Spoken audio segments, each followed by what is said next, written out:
গোড়াতে বা মাঝখানে আমি এটা একটু ব্যাখ্যা করার চেষ্টা করেছি, কিন্তু এখন খুব সুস্পষ্টভাবে আমি একটু ব্যাখ্যা করতে চাই। কমিশনের পক্ষ থেকে কমিশনের পক্ষ থেকে আপনারা জানেন যে মধ্যাহ্নভোজের বিরতির সময়ও কমিশন বৈঠকে মিলিত হয়েছে এবং বিষয়গুলো বিবেচনা নিয়েছে। আজকে আমরা গত দিনের আলোচনার ধারাবাহিকতায় এখানে বসেছি বাস্তবায়নের পথ পদ্ধতি সম্পর্কে এক জায়গায় আসা যায় কিনা সেটার বিবেচনা করার জন্য। গত দিন আমরা যখন এটা নিয়ে আলোচনা করি তখন রাজনৈতিক দলগুলোর পক্ষ থেকে 6টা এবং বিশেষজ্ঞদের পক্ষ থেকে 4টা মত দেওয়া হয়েছিল। তারই পরিপ্রেক্ষিতে যেটা আপনাদের সামনে আজকে উপস্থাপন করা হয়েছে, এটা কমিশনের প্রস্তাব অর্থে নয় যে এটাই আমরা পাঠাচ্ছি। অনেকেই ভাবছেন যে এটাই হয়তো আমাদের অভিমত হিসেবে আমরা সরকারকে দিচ্ছি, তা কিন্তু নয়। কমিশনের কাছে যে সমস্ত প্রস্তাব অতীতে এসছে আপনাদের পক্ষ থেকে, সেটাও আমরা দিয়েছি আপনাদেরকে, এবং আগেও লিগ্যাল এক্সপার্টদের ওপিনিয়ন আমরা দিয়েছি। সেইটাই আমরা কন্টিনিউ করছি, সেটারই ধারাবাহিকতায় আমরা এই প্রস্তাবটা আমাদের লিগ্যাল এক্সপার্টরা দিয়েছেন, এটা আপনাদের বিবেচনার জন্য দেওয়া হচ্ছে। তার অর্থ এই নয় যে কমিশনের ব্যাপারে সিদ্ধান্ত নিয়েছে। কমিশন কোনো সিদ্ধান্ত নেয়নি বলেই এই আলোচনা। আমি আরেকবার বলেছিলাম আগের দফায় যে আপনারা একটু কাছাকাছি আসতে পারেন কিনা ভালো। আমরা সরকারকে সম্ভবত একাধিক পরামর্শ দেব। সেটা ভিত্তি হচ্ছে আমাদের লিগ্যাল এক্সপার্টদের ওপিনিয়ন, আপনাদের ওপিনিয়ন, সমস্ত কিছুকে বিবেচনায় নিয়েই কমিশনের পক্ষ থেকে সরকারের কাছে আমরা আমাদের সুপারিশ বা পরামর্শ দেব। ফলে অনেকেই ভাবছেন যে এই যে আজকে যেটা দেওয়া হয়েছে সেটা বোধহয় কমিশন এটাই এক জায়গায় কমিশন সিদ্ধান্ত নিয়েছে, এখন এটা আপনাদের কাছে এক ধরনের ভ্যালিডিটি চাচ্ছে। আমরা তা চাচ্ছি না। আমরা চাচ্ছি সেটা হচ্ছে এর ভিত্তিতে আপনাদের মতামতগুলো আমরা শুনতে চাচ্ছি। আমাদের সামনে এই প্রস্তাবটা আছে লিগ্যাল এক্সপার্টদের পক্ষ থেকে, আমরা সেটা আপনাদের কাছে দিয়েছি। আপনারা বলুন, এটাকে কেন্দ্র করে আপনাদের বক্তব্য বলুন। এর বাইরে যদি আপনাদের কোনো সমাধান থাকে সেটাও বলুন। এবং যেটা আমরা বলেছি যে আমরা যদিও 1 মাসের জন্য মেয়াদ বৃদ্ধি হয়েছে, আমরা 1 মাসের জন্য ব্যয় করার কোনো কারণ দেখছি না। যেহেতু আপনাদের এই মতামতের ভিত্তিতেই তো সুপারিশ, এবং সুপারিশটা আমরা প্রধান উপদেষ্টা, এই কমিশনের প্রধান অধ্যাপক মন্ত্রী ইউনূসের কাছে দিতে চাই, দেওয়া প্রয়োজন। সেই অর্থে উনি ফিরে আসলেই আমরা দিতে পারবো এমন আমরা আশা করছি। সেই জন্য একটু গ্যাপ হচ্ছে। আগামী কিছুদিন উনি থাকবেন না, আমাদেরও কেউ হয়তো আমরা অন্যান্য কাজে খানিকটা ব্যস্ততা থাকবো। কিন্তু আপনারা আপনাদের আলোচনা অব্যাহত রেখে যদি এক জায়গায় আসতে পারেন, সকলের যদি একমত হয় তাহলে একটা মাত্রই পরামর্শ যাবে, কিন্তু তার সম্ভাবনা আমি দেখতে পাচ্ছি না। কিন্তু মিরাকেল হ্যাপেন্স। তো আপনারা যদি সকলে মিলে একটা মত দেন, একটা মত, কিন্তু কমিশনের পক্ষ থেকে এইটাই মতামত হিসেবে যাচ্ছে তা নয়। এরকম একটু ভুল বোঝাবুঝি যাতে না হয় সেই জন্য আমি এটা একটু ক্ল্যারিফাই করলাম। ধন্যবাদ। জি, মৌলানা আফেন্দি, আপনি বলুন। বিসমিল্লাহির রহমানির রহিম। ধন্যবাদ আপনাকে। আমরা জুলাই জাতীয় সনদ 2025 বাস্তবায়ন প্রক্রিয়া নিয়ে আলোচনা করছি, বিরতির আগেও বিরতির পরেও। এই বিষয়ে আমরা আমাদের দলীয় মতামত কমিশনকে ইতিপূর্বে জানিয়েছি।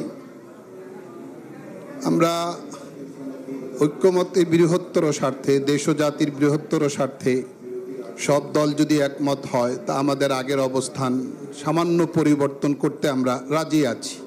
আমাদের আগের অবস্থানটা ছিল যে সংবিধান রিলেটেড বিষয়গুলো আগামী পার্লামেন্টের উপরে ন্যস্ত করা, এটাকে আমরা অধিকতর নিরাপদ মনে করি।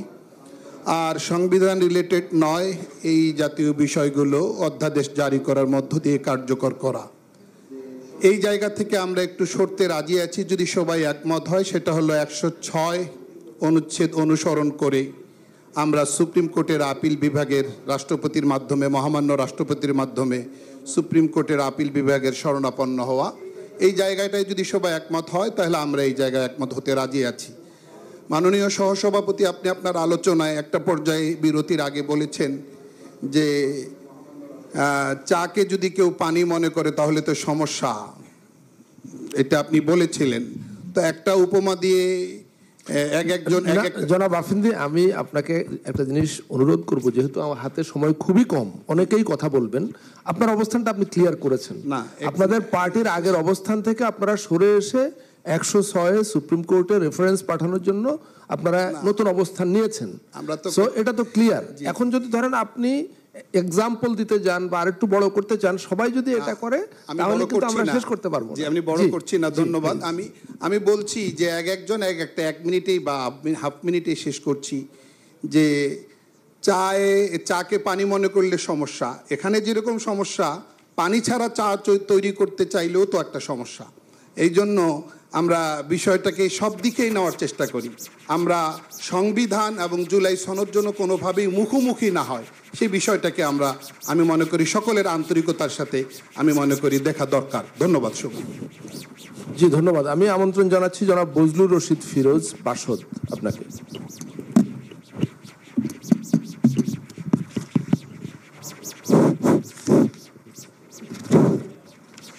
ধন্যবাদ মাননীয় সহসভাপতি, কমিশনের সদস্যবৃন্দ, শ্রদ্ধেয় রাজনৈতিক দলের নেতৃবৃন্দ।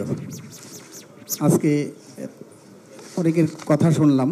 আমাদের মাননীয় সহসভাপতি তিনি শুরুতে বলেছেন এখানে আজকের এই আলোচনার বিষয়বস্তুগুলো নিয়ে, এবং বিভিন্ন জনের বক্তব্যের মধ্য দিয়ে অনেক কিছু উঠে এসেছে। আমরা তো জুলাই সনদ সেটা সবাই অঙ্গীকার করব, স্বাক্ষর করব, সেটা আছে। নোট অফ ডিসেন্ট সেখানেও আছে। আমরা সেটা নিয়ে আগেও বলেছিলাম যে নোট অফ ডিসেন্টগুলো নিয়ে সেটা তো হয় না ঐক্যমত্যর বিষয়, সর্বসম্মত বিষয়গুলো ঐক্যমত্য হয় সেটা বলছিলাম।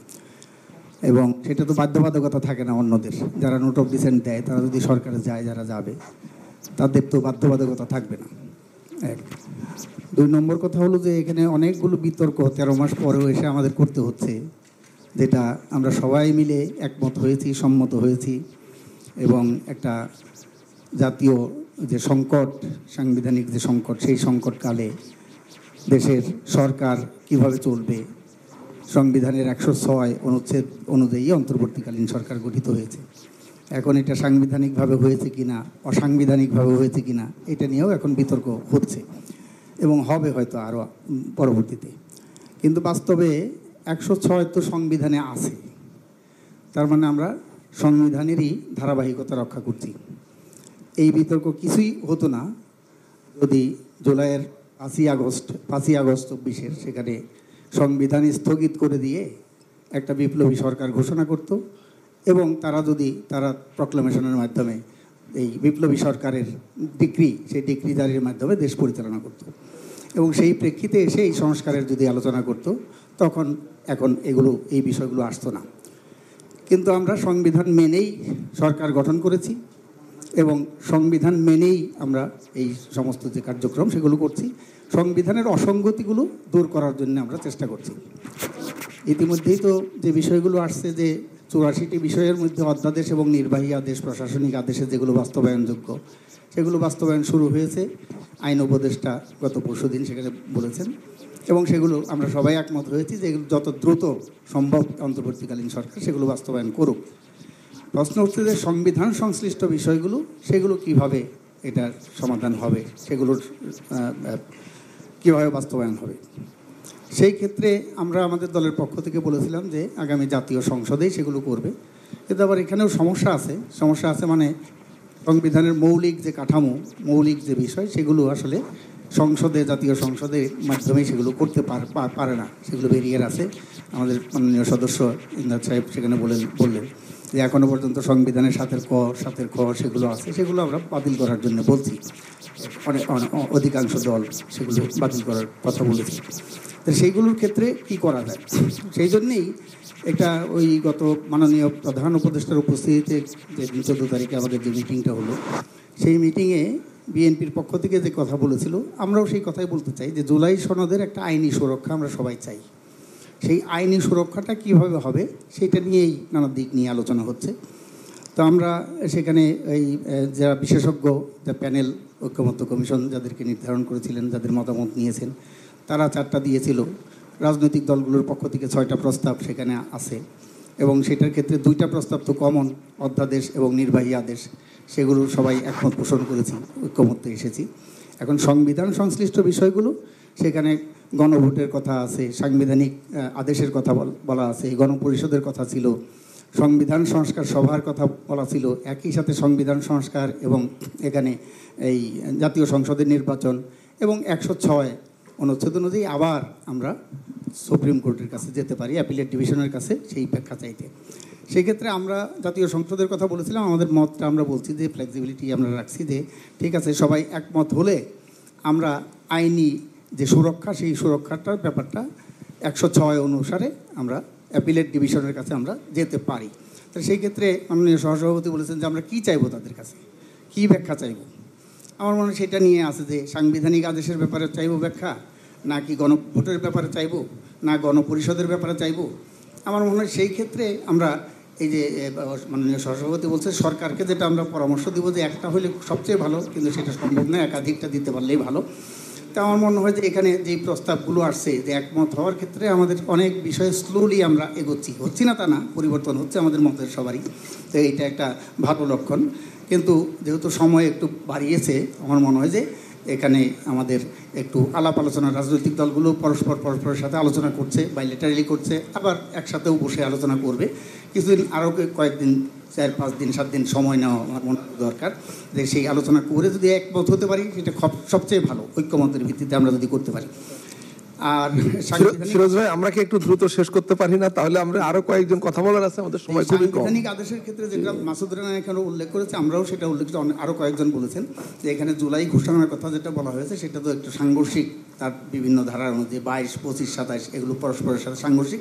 এখানে 22 ধারা অনুযায়ী যেহেতু এই সাংবিধানিক আদেশ সেটা বাস্তবায়ন করার কথা বলছেন, তো সেইগুলো একটু পরিবর্তন করা দরকার। যে আমরা যেটা চাই যে আপনারা 106-এর পক্ষে আপনাদের অবস্থান পরিবর্তন করেছেন, কিন্তু 106 না, অন্য কোনো পথ যদি কেউ দিতে পারে আমরা সেটা মেনে নেব, যে আইনি সুরক্ষা এবং ভবিষ্যতে সেটা আইনগতভাবে কোনো চ্যালেঞ্জ হবে না সেটার দিকে, সেই দিকটা খেয়াল। অনেক ধন্যবাদ জনাব বজলুর রশিদ ফিরোজ। আমি আমন্ত্রণ জানাচ্ছি অভিজ্ঞ রাজনীতিবিদ এবং গত 16 বছরের রাজপথের সংগ্রামে তার অবদান আমরা সবাই জানি, জনাব মাহমুদুর রহমান মান্না, সভাপতি নাগরিক ঐক্য।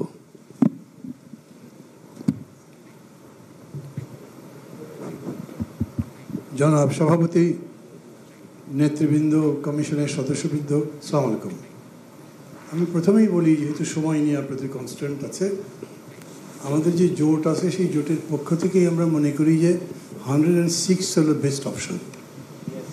তো এইটা নিয়ে আমি আর কথা বাড়াচ্ছি না, কিন্তু আপনারা যেটা কমিশন এক্সপার্টদের থেকে ওপিনিয়ন নিয়ে আসছেন, আমার একদম বেসিক প্রশ্ন মনে হয় যে যখন অভ্যুত্থানটা হয়েছে, একে অভ্যুত্থানই বলেছেন বা বলেননি, বিপ্লবও বলেননি। ক্যাচন কনস্টিটিউশনের কাছে আপনাদের কাছে কোনো বিপ্লবী ক্ষমতা দেওয়া হয়নি।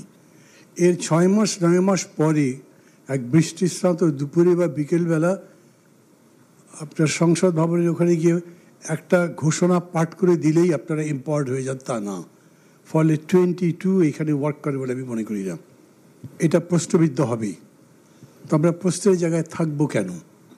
ভালো হতো যদি কমিশন বলতেন আমাদেরকে যে 106-এর প্রবলেমটা কী, তারা এতে রাজি হচ্ছেন না কেন? কোনো জেদাজিদের ব্যাপার তো নেই। দেখেন, গণতন্ত্র নিশ্চয়ই রুল অফ মেজরিটি, কিন্তু গণতন্ত্র তাই বলে মিথ্যার উপরে ঘর বাড়ি বাড়ায় না। গণতন্ত্র সত্যটা অনুসন্ধান করে, কোনটা করলে ঠিক হবে। আমরাও আজকে এরকম একটা ক্রাইসিসে পড়েছি, কোনো সন্দেহ নেই, এক ধরনের অচল অবস্থা হয়েছে। এখান থেকে পথ কেটে বেরিয়ে যেতে চাই, কিন্তু সেইটা আবার যেন তেন প্রকারে করা যাবে না, আবার পরবর্তীতে বিভিন্নভাবেতে আক্রান্ত হয়ে যেতে পারি। অতএব আমাদের সঠিক পথটা খুঁজতে হবে।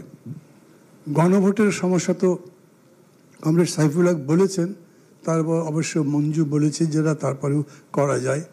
একটাই গণভোট আমার মনে পড়ে যেটা জিয়া রহমান করেছিলেন, মূল বিষয়টা ছিল প্রেসিডেন্ট আমাকে মানেন কি না। তার সাথে 19 দফাও বিধৃত করা ছিল, কোথাও কোনো কন্ট্রাডিকশন ছিল না। কিন্তু এখন একটা প্রপোজালের মধ্যে আপনি 2টো প্রপোজাল দেবেন, যেখানে নোট অফ ডিসেন্ট দেবে, তাহলে জাজমেন্টটা চাইবেন কেমনে, সেটা একটা ব্যাপার। তাছাড়াও গণভোট একটা কাম্বারসাম ব্যাপার তো বটেই, সব লোকজনের ভোট চাইতে হবে, ভোট আনতে হবে, কিন্তু আপনি যদি 106-এ যান তাহলে এই ধরনের কোনো সমস্যা নেই। একটা কথা ভাবতে পারেন কি, আমরা তো যেতে নিশ্চয়ই পারি, আমাদের সরকার যদি বলেন প্রেসিডেন্টকে এটা করবার জন্যে, প্রেসিডেন্ট করবেন, সুপ্রিম কোর্ট রিজেক্ট করে দেবে? মানে আমি তো একটা অভূতপূর্ব ব্যাপার মনে করি যে এই একটা সরকার আছে, দুনিয়ার মধ্যে এরকম আছে কিনা যে A to Z সবাই সমর্থন করেছে, এর কোনো বিরোধী দল নেই, এর কোনো বিরোধী সামাজিক সংগঠন নেই, কোনো গ্রুপ নেই। এত বড় একটা জায়গা নিয়েও আপনারা এই কনফিডেন্স ফিল করতে পারবেন না কেন? আপনারা পারসিউ করতে পারবেন না কেন যে আমার জন্য এইটা সবচেয়ে সহজ হয়, সেটা করি আমরা? সেইভাবে আপনারা একটা উদ্যোগ নেন। সো ফার আপনাদের একটা অ্যাটিচিউড দেখছি যেন আপনাদের গায়ে কোনো কাদা না লাগে, অথবা গোসল করতে নেমেছেন যেন পানি না লাগে, এরকম তা তো হবে না। Administration is basically politics. প্রশাসনকে রাজনীতির ঊর্ধ্বে রাখবেন, আপনি দেশ চালাবেন, কিন্তু রাজনীতির বিতর্কের মধ্যে পড়বেন না, তা তো হবে না। অথবা একটা প্রস্তাব দেবেন, সেটা হয়তো রিজেক্টেডও হবে, অনেকে সমালোচনাও করবে, কিন্তু এন্ড অফ দি ডে আপনি এমন একটা সিদ্ধান্ত করবেন যেটা সবাই মানবে। আবার লাস্ট কথা হচ্ছে, আমি প্রথম যেদিন প্রফেসর ইউনূস এই সব রুমেই বক্তৃতা মানে এসছিলেন, কথা বলেছিলেন, আমাকে কথা বলতে বলা হয়েছিল, আমি বলেছিলাম শেষ পর্যায়ের সিদ্ধান্তটা কে বলবে? এই যে এখন বিতর্কটা হলো, এই বিতর্ক নিষ্পত্তি করবার জন্য একটা অথরিটি তো লাগবে, মানে এক্স অফিসিও আপনারাই অথরিটি। আপনারা এটা সাকসেসফুলি করতে পারেন কিভাবে?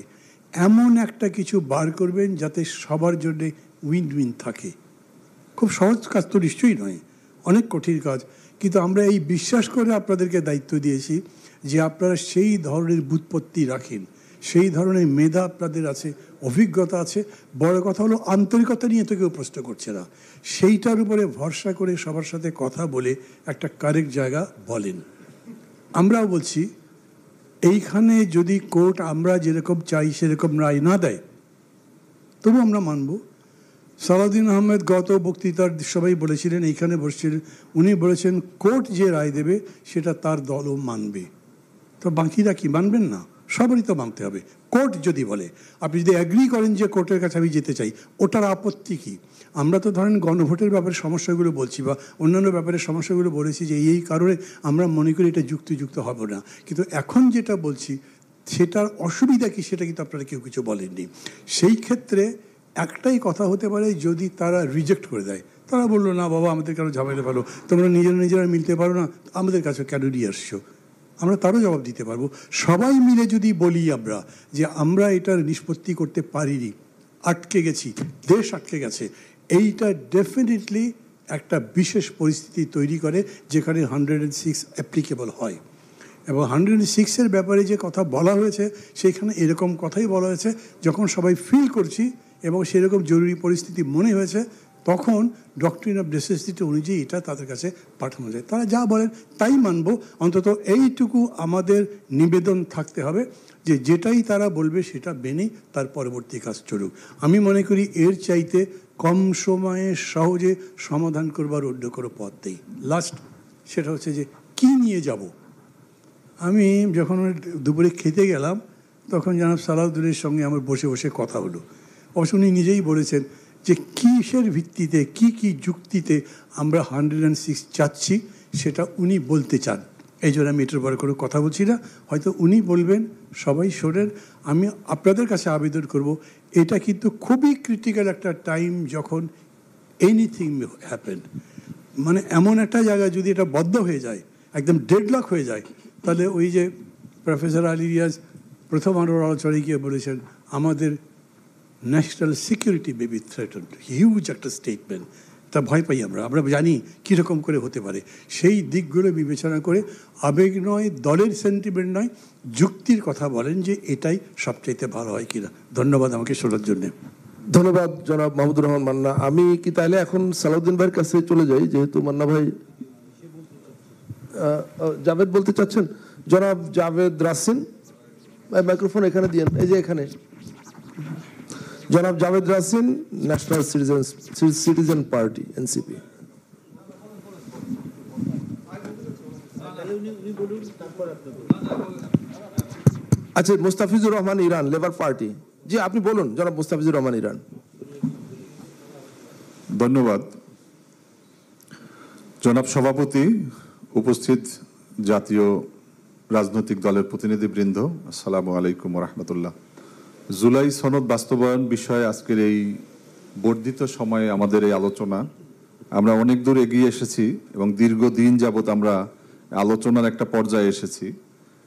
আমাদের মনে আছে যে বিপ্লবের আমাদের 5 তারিখের গণ অভ্যুত্থানের পরে সরকারের ওত নেওয়ার আগেই কিন্তু সর্বোচ্চ আদালতের কাছে পরামর্শ চাওয়া হয়েছিল, তাদের ওপিনিয়ন চাওয়া হয়েছিল যেই সরকারের বৈধতা বা এটার ভিত্তি, আইনি ভিত্তি কি আছে, তারা একটা তাদের মতামত দিয়েছিল। ঠিক একইভাবে আজকে আমাদের এখানে অধিকাংশ রাজনৈতিক দল, আমি দেখছি যে 106 অনুচ্ছেদের দিকেই ইঙ্গিত করছে। এখানে আপনারা অনেকগুলো অপশন দিয়েছেন, এখানে 6টা অপশনের ভিতর এটাও একটা অপশন, কিন্তু এখানে যে বিশেষ সাংবিধানিক আদেশের প্রশ্নে বলা হয়েছে যে এটা পরবর্তীকালে যে কেউ রিড করলে এটা একটা আইনি একটা সমস্যা হতে পারে। আর গণভোট এ মুহূর্তে এটা আমরা দেখেছি যে গণভোট দেওয়ার মতো সময়ও সামনে নেই, এই কারণে যে সামনে নির্বাচনও খুবই সন্নিকটে।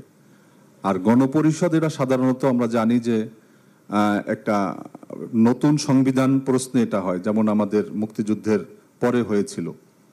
তো আমরা মনে করি আমাদেরও একটাই যে আমাদের এখানে আমরা কেউ বলি না যে আমাদের এইটা আপনাদের মানতে হবে, আমরা বলেছি যে রাষ্ট্রের সর্বোচ্চ আদালত, তার কাছে আমরা মতামত চাইতে পারি। এই মতামতটা আমাদের চাইতে বাধা কোথায় বা আমাদের সমস্যা কি, এটা আপনি আমাদেরকে বলবেন। এবং এটা আমার মনে হয় এটা খুব সুন্দর হবে এবং তার পরামর্শের ভিত্তিতে তাহলে আমাদের আইনি কোনো সমস্যা থাকবে না, কেননা আইন এবং সংবিধানের সর্বোচ্চ জায়গায় সর্বোচ্চ আদালত, তারাই আমাদেরকে পরামর্শ দিলে আমাদের এই যে জুলাই সনদ নীতিও আমরা সঠিকভাবে জাতির সামনে উপস্থাপন করতে পারবো এবং এটা একটা দীর্ঘমেয়াদী এটার একটা কার্যকারিতা আসবে। আপনাদের সবাইকে ধন্যবাদ। জি, ধন্যবাদ। আমি জনাব জাভেদ রাসিনকে আমন্ত্রণ জানাচ্ছি, এনসিপির। আসসালামু আলাইকুম সবাইকে। সকাল থেকে দীর্ঘক্ষণ অনেকে আলোচনা শুনলাম। আমরা এই কমিশনের যখন প্রথম দিকের প্রস্তাবগুলো নিয়ে আলোচনা হচ্ছিল, তখন কয়েকজনের কাছ থেকে এরকম একটা আভাস পাওয়া যাচ্ছিল যে পরবর্তী সংসদে গিয়ে এই জিনিসগুলো বাস্তবায়ন হবে। তো আজকের আলোচনা থেকে আমার কাছে কেন জানি মনে হচ্ছে সেদিকেই ইঙ্গিত দেওয়া হচ্ছে, সেদিকেই যাওয়ার ব্যাপারে বলা হচ্ছে, কিন্তু একটু ঘুরিয়ে 106কে সামনে এনে 106কে সামনে এনে 106 গিয়ে কি প্রশ্ন করব, এটা হচ্ছে সবচেয়ে ইম্পর্টেন্ট। 106 যাওয়া না যাওয়া সেটা পরের প্রশ্ন। 106 গিয়ে আমি কি প্রশ্ন করব কি, যে পরের সংসদ এই মৌলিক সংস্কারগুলো করতে পারে কিনা। তার মানে আলটিমেটলি আমি পরের সংসদের কাছে সবকিছু ছেড়ে দিচ্ছি, যেটা আমাদের প্রথম থেকেই এই জিনিসটার প্রতি আমাদের তীব্র আপত্তি ছিল।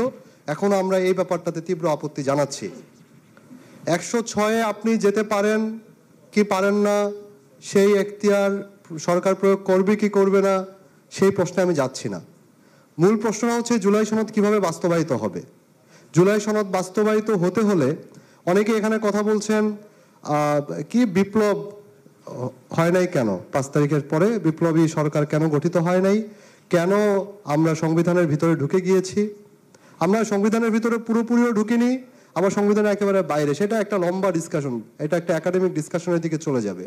কিন্তু আমরা যেটুকু বুঝি এই গণ অভ্যুত্থানের আকাঙ্ক্ষা থেকে, এটাকে বিপ্লব বলেন আর গণ অভ্যুত্থান বলেন, বিপ্লব বা গণ অভ্যুত্থান পুরাটাই সংবিধানের অনেক উপরে স্থান পায়। একটা বিপ্লব যখন হয়, একটা গণ অভ্যুত্থান যখন হয়, সেটার ভ্যালিডিটি, সেটার জনপ্রিয়তা থাকে 100%। তারপর হয়তো সেটা আস্তে আস্তে কমে বাড়ে, কিন্তু সেই মুহূর্তটা, সেই 5 তারিখে সেই মুহূর্তটা কিন্তু কখনোই আপনি সংবিধান দিয়ে মাপতে পারবেন না। এটা আপনি পৃথিবীর কোনো সংবিধান দিয়ে মাপতে পারবেন না।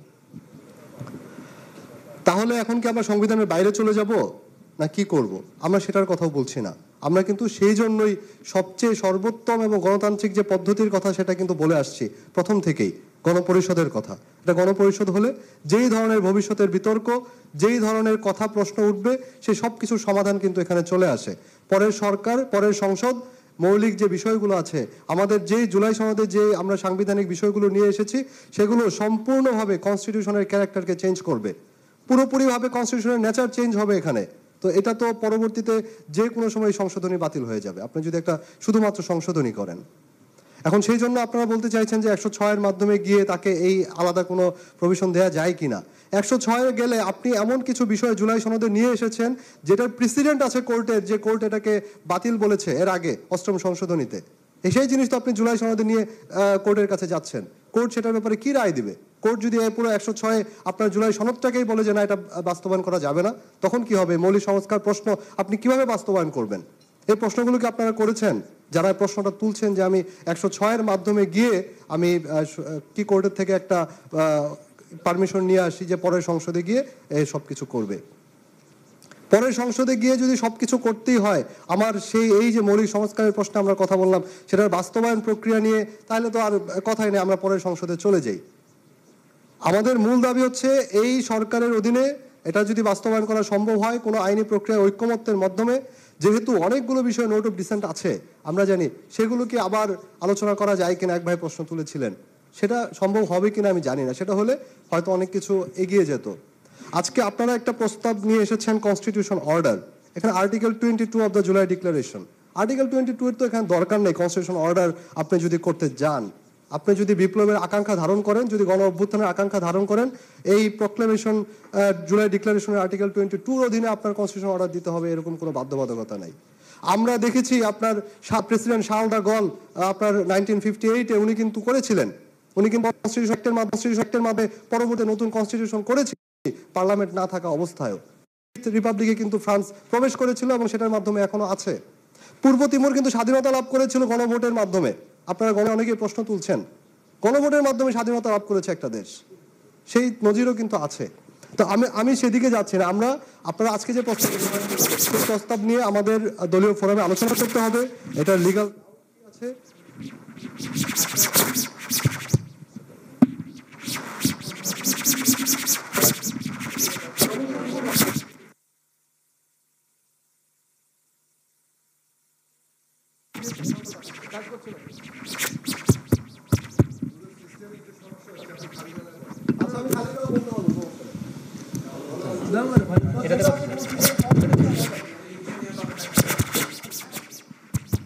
আপনার সাউন্ড সিস্টেমে কি হলো ওখানে?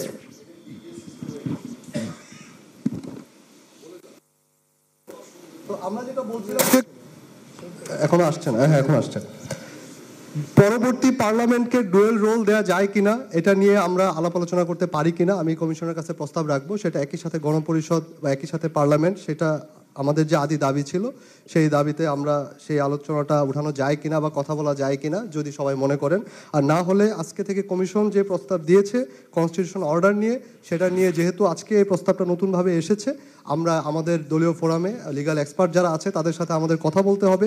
আর যেহেতু এটার সাথে রেফারেন্ডামের প্রশ্ন আছে, সেই সাথে একই সাথে জেনারেল ইলেকশনের প্রশ্ন আছে, একই সাথে আপনারা যে প্রস্তাবটা দিয়েছেন সেটা নিয়ে আমরা কথা বলতে পারি। আমরা আমাদের দলীয় ফোরামে আলোচনা করে আমাদেরকে সময় দিতে হবে, তারপর আমরা আপনাদের কাছে আসতে পারি। ধন্যবাদ।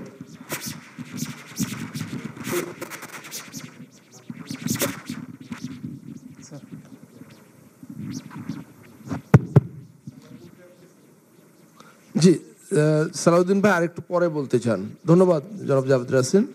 আমি মাওলানা ইউসুফ আশরাফ। ও দুঃখিত, আমার কাছে কাগজটা ভুল করে আবার সামনে এসছে। ধন্যবাদ। আবু ইউসুফ সেলিম, ভাসানী জনশক্তি পার্টি।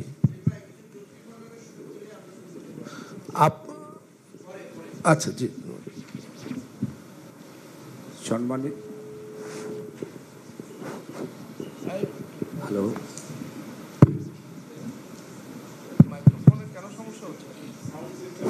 হ্যালো, আসসালামু আলাইকুম। সম্মানিত সভাপতি, কমিশনের সদস্যবৃন্দ এবং জাতীয় নেতৃবৃন্দ, আসসালামু আলাইকুম। আজকে যেই বিশেষজ্ঞদের মতামত দেওয়া হয়েছে, আমরা অনেকেই বলেছি হঠাৎ করে, এটি আসলে হঠাৎ করে না। বিগত যে আলোচনাগুলো হয়েছিল আমরাই প্রস্তাব করেছিলাম যে এই সনদ বাস্তবায়নের বিষয়ে বিশেষজ্ঞদের মতামত কেমন সেগুলো আপনারা আলোচনা করে আমাদের সামনে উপস্থাপন করুন। সেই হিসাবে আজকে এটি উপস্থাপন করা, আপনাদেরকে ধন্যবাদ। কিন্তু এই বিশেষজ্ঞদের মতামত যা আছে তা বিশ্লেষণ করে আমার মনে হয়েছে ওনারা যেভাবে বাস্তবায়ন করার কথা বলেছেন তা আদৌ সম্ভব নয়। কারণ আমরা যদি জুলাই চার্টারকে গ্রহণ করি, তাহলে যে 28টি আর্টিকেল আছে প্রত্যেকটি গ্রহণ করতে হবে। 28টি আর্টিকেলের মধ্যে 25 নম্বর যে আর্টিকেল, সে বিষয়ে সুস্পষ্ট বলা আছে যে সংসদ নির্বাচিত হবে, সেই সংসদ অধিবেশনের মাধ্যমেই এই যে জাতির চাহিদা আকাঙ্ক্ষা সেগুলো বাস্তবায়ন হবে। আমি সারসংক্ষেপ বললাম, বিস্তারিত পড়লে আপনারা দেখবেন। আমি পড়েই শোনাই। বাংলাদেশের জনগণ যুক্তিসঙ্গত সময়ে আয়োজিতব্য অবাধ, সুষ্ঠু, নিরপেক্ষ একটি নির্বাচনের মাধ্যমে গঠিত জাতীয় সংসদে প্রতিশ্রুত প্রয়োজনীয় সাংবিধানিক সংস্কার, অর্থাৎ আমরা যে আজকে সংবিধান সংস্কারের কথা বলছি, আলোচনা তুলেছি, এই প্রতিশ্রুত সংস্কার মাধ্যমে দেশের মানুষ প্রত্যাশা করে। এই যে বিষয়টি, এগুলো আবার বিতর্ক উস্কে দেবে, কারণ বাংলাদেশের এক শ্রেণীর মানুষ চায় আগামী সংসদ অধিবেশনে নির্বাচিত সংসদ সেই আইন বাস্তবায়ন করবে, আরেক শ্রেণীর মানুষ চায় যে নির্বাচনের আগেই এই সংস্কারগুলো বাস্তবায়ন হবে। আমরা এই কারণে এই বিতর্ক থেকে বের হয়ে আসার জন্য, ঐক্যমতে পৌঁছার জন্য আমরা বলেছি 106 অনুচ্ছেদ অনুযায়ী সুপ্রিম কোর্টের কাছে এই মর্মে মতামত চাওয়া যে কোন পদ্ধতিতে জুলাই সনদ বাস্তবায়ন করা যাবে। এখানে আলী রিয়াজ স্যার বলেছিলেন যে আমরা কি প্রস্তাবনা দিব। এখানে আপনারা উল্লেখ করেছেন অন্তর্বর্তী সরকার এই সনদ বাস্তবায়ন করতে পারবে কিনা। এই বাক্যটি চেঞ্জ করে আমরা বলতে পারি কোন পদ্ধতিতে এই সনদ বাস্তবায়ন করা যাবে তা সুপ্রিম কোর্টই নির্ধারণ করে দেবে। এটি আমার বক্তব্য। ধন্যবাদ আপনাদেরকে। জি, ধন্যবাদ। আমাদের মাননীয় সদস্য ডক্টর বদিউল আলম মজুমদার কিছু একটা যুক্ত করতে চান। সংসদ সংবিধান সংশোধন করতে পারবে, কিন্তু বেসিক স্ট্রাকচার ওটা সংশোধন করতে পারবে না, ওর জন্য গণপরিষদ লাগবে। জি, ধন্যবাদ। আমি আমন্ত্রণ জানাচ্ছি ব্যারিস্টার সানি আব্দুল হক, এবি পার্টির। আপনি কি স্লিপ পাঠিয়েছেন, এখনো বলতে চান নাকি না? যে আপনার নাম ঘোষণা করেছি, কিন্তু আমি জানি না আপনি এখনো বলতে আগ্রহী কিনা। জি, বলুন। বিসমিল্লাহির রহমানির রহিম। আসসালামু আলাইকুম। প্রথমে এটা আমার পার্সোনাল পজিশন বলি, দলীয় পজিশন না আর কি, আমার পার্সোনাল। সেটা হচ্ছে যে জুলাই ডিক্লারেশন যেটা আছে, ইট ইজ পুরলি ড্রাফটেড এবং এটা awful piece of document in my opinion. এবং যেটা রেফারেন্স দেওয়া হয়েছে এখানে, কেন বলছি কারণটা, কারণ হচ্ছে it doesn't fully reflect the aspiration of the people, এবং আমাদের সাথে কনসালটেশনও করা হয় নাই, এই অর্থে বলছি ওটাকে। তো এখানে যেটা এক্সপার্ট ওপিনিয়নে বলা হয়েছে, যেটা কনস্টিটিউশন অর্ডারের জন্য আন্ডার দ্য অথরিটি, এটা it doesn't fully fit in, because the document is being refer to itself does not have any legality. তো যার কোনো নিজস্ব লিগ্যালিটি নাই, সে আবার আরেকটা জিনিসকে কী লিগালাইজ করাবে? সো এটা একটা প্রসিডিউরাল ডিফেক্ট আছে আর কি। তো এটার মানে এটা নেসেসারি না আইদার। কেন? কারণ এটা আমাদের একটা সোর্স অফ ইন্সপিরেশন হতে পারে। যে কনস্টিটিউশন অর্ডার যেটা আমরা তৈরি করতে চাই, we aim to draft, it may B a source of our inspiration, but এটার সোর্স অফ লিগ্যালিটি এটা এমনটা বলার সুযোগ আছে বলে আমি বোধ করি না। আর এখানে আর্টিকেল 106 নিয়ে অনেক কথা হচ্ছে। দেখুন, আর্টিকেল 106-এর একটা হাউস তো অলমোস্ট ডিপলি ডিভাইসিভ এই অর্থে আর কি। তো 106-এ যারা একদম হার্ডকোর কনস্টিটিউশনাল পজিশনে আছেন, তাদেরকে বিনীতভাবে বলতে চাই যে 106-এর যে অ্যাডভাইজার ওপিনিয়ন দিয়েছে সুপ্রিম কোর্ট, এটা ইটসেলফ প্রসিডিউরালি ইনকারেক্ট। কেন বলছি? এই অ্যাডভাইসটা সিক করে কে? The president. প্রেসিডেন্ট কোথায় পায়? আপনি যদি কেয়ারফুলি রিড করেন আর্টিকেল 43, আর্টিকেল 48(3), ওখানে দুটো ডেরোগেশন আছে। এই দুটো ডেরোগেশন ছাড়া president cannot act by himself. One, appointing the prime minister, the other one is appointing the chief justice. এই দুটো ডেরোগেশন এক্সেপশন ছাড়া in exercise of all his activities he must, ওখানে শ্যাল লেখা আছে, shall meaning must, seek advice from the prime minister.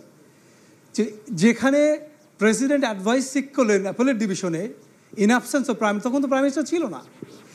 এই পয়েন্টটা বলার চেষ্টা করছি যে আমরা যে কনস্টিটিউশনের মধ্যে পুরোপুরি বক্সের মধ্যে ঢোকার চেষ্টা করছি ডাজন্ট স্কোয়ারলি ফিট ইন। আমরা একটা হাইব্রিড মডেলে আছি। আমরা পুরোপুরি কনস্টিটিউশনাল ফ্রেমওয়ার্কে কনফাইন করার সুযোগ নেই আমাদের, আবার খুব বেশি ওপেন লিবারাল লুজ হওয়ারও সুযোগ নেই। আমরা মোটামুটি একটা মাঝামাঝি জায়গায় থাকতে চাই। এই জন্য এখন প্রশ্ন হচ্ছে যে তাহলে প্রেসিডেন্ট যে অ্যাডভাইজারি অপিনিয়ন সিক করলেন ফ্রম দ্য অ্যাপেলেট ডিভিশন, মানে where did get the power from? Answer people's will. যে অভূতপূর্ব অভ্যুত্থান হয়েছে 5ই আগস্টে, এই সিরিজ অফ ইভেন্টসগুলো তাকে একটা এম্পাওয়ারমেন্ট করেছে, তাকে এম্পাওয়ার করেছে। এই এম্পাওয়ারমেন্টের জায়গা থেকে তিনি সেটা করতে পেরেছেন। হ্যাঁ, তো এইটার জন্য আমাদের যে যে পলিটিক্যাল ডকুমেন্ট আমরা বলছি, এটা চার্টার বলুন বা জুলাই ডিক্লারেশন বলুন, এটা যে ট্রান্সফরমেশন টু লিগ্যালিটি, হ্যাঁ, এটার জন্য আমাদের একটা হাইব্রিড মডেল অবলম্বন করার ছাড়া কোনো উপায় নেই। দেখুন 106-এর খুব বেশি মিসচিভাস 106। কেন বলছি? 106টা যারা আগে করার চেষ্টা করছে, এটা এরকম যে হৈমন্তী গল্পে হৈমন্তী বলে 17 বছর, তার শাশুড়ি পছন্দ করেন না, গায়ে গতরে বেশ বড় সড়ো, তো বলেন যে তুমি 13-14 বলো না কেন? হৈমন্তী বলে, মা আমি মিথ্যা কথা বলতে পারবো না। তো বলছে তোমাকে মিথ্যা কথা বলতে হবে না, যদি কেউ জিজ্ঞাসা করে আমি কি বলবো, বলো যে আমি জানি না আমার বয়স, আমার শাশুড়ি জানেন।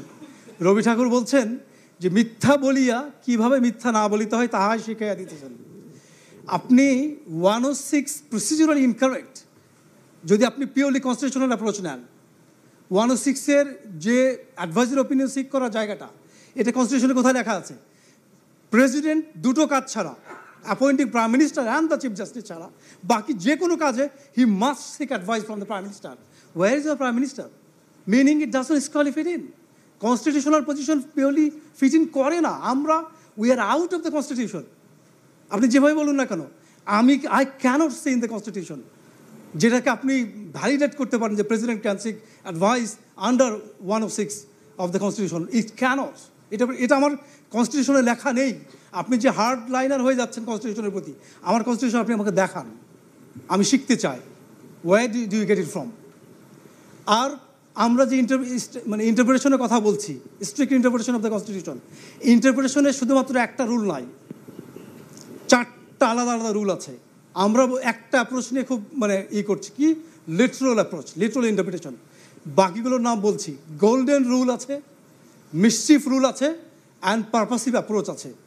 টোটাল স্ট্যাচুটরি ইন্টারপ্রিটেশন রুল 4টা। আমাদেরকে শুধুমাত্র এই লিটারাল রুলের মধ্যে কনফাইন করলে চলবে না। 2টা কেসের এক্সাম্পল দেব। একটা, ইউনাইটেড কিংডমে ইন ইংলিশ জুরিসডিকশন একটা অফেন্স আছে নাম বিগামি। বিগামিটা কখন কমিটেড হয়? যখন একটা সাবজিস্টিং কোনো ম্যারেজ যদি থাকে, ওই পার্সন যদি আরেকটা ম্যারি করে, হি কমিটস অ্যান অফেন্স কল্ড বিগামি। এক ভদ্রলোক, ওই অফেন্সে চার্জ করা হয়েছে, কোর্টে আর্গু করছে যে সে বিগামি অফেন্স কমিট করেছে। তো এখন আমি সময়ের প্রতি সতর্ক আছি, আমি 2 মিনিট শেষ করে দেবো। জি, অনুগ্রহ করে। জি, তো তাকে চার্জ করা হচ্ছে। তো তার আইনজীবী আর্গু করছে এরকম যে দেখুন, আমাদের দেশের আইনে একটা বিয়ে ডকুমেন্ট ওয়াইজ চলমান থাকা অবস্থা আরেকটা বিয়ে লফুলি না। তো যেহেতু আইন আমার এই সেকেন্ড ম্যারেজটাকে রেকগনাইজই করে না, তাহলে আমার ক্লায়েন্ট তো আসলে বিগামি অফেন্সটা কমিটই করে না, কারণ বিগামি অফেন্স কমিট করা শর্তই হচ্ছে তাকে সেকেন্ড ম্যারেজ করতে হবে, এবং আমার এটা সেকেন্ড ম্যারেজ হিসেবে তো লফুলি না। তার মানে আমার client innocent, he did not commit any offence. Court বলছে নো। কি সেটা? যে going through the wedding ceremony sufficient to constitute that offence. এটাকে লিটারাল রুলে পড়ে নাই তো, এটা পারপাসিভ অ্যাপ্রোচ নিয়েছে কোর্ট। আরেকটা এক্সাম্পল দেয়। After the second world war একটা কেস আছে, central London property versus high trees house. Lord Denning, arguably he is one of, if not the most influential জাজ ইন ইংলিশ জুডিশিয়াল হিস্ট্রি। উনি একটা doctrine develop করেছেন, promissory এস্টাপল, based আপন equity and fairness. ওখানে second world ওয়ারের সময় block of flats এরকম তৈরি হয়েছিল, যেখানে টেনান্টরা ওয়ার্ল্ড ওয়ারের কারণে, ওয়ারের আউটব্রেকের কারণে ভাড়া দিতে পারছিল না। তখন লর্ড ডেনিং এটা করেছে যে একটা কনসেশন রেটে এটাকে ভাড়া দিলেই চলবে। যখন ওয়ার টাইম শেষ হয়ে গেছে, তখন ওই টেনান্টগুলো ওই রেডিউসড অ্যামাউন্টে ভাড়া দিতে চাইছিল। ডেনিং বলছে যে no, you need to go back to the original position. তো এটা বলার চেষ্টা করছি, দেখুন একটা পিওর কন্ট্রাক্টের নেচারে court literally cannot do this. It's a private pure contract. The court, to secure justice and fairness, has done this. এবং this has been established as a doctrine called promissory estoppel. তো আমাদের ইন্টারপ্রিটেশনে এরকম ফেয়ারনেসের জন্য, to secure justice, এবং আমাদের নেশনের যে deeply divisive nation, এটি থেকে উদ্ধারের জন্য আমাদের literal interpretation is not sufficient. We need to go beyond and over that. Thank you. জি, অনেক ধন্যবাদ ব্যারিস্টার সানি আব্দুল হক। জনাব রাশেদ খান, গণ অধিকার পরিষদ।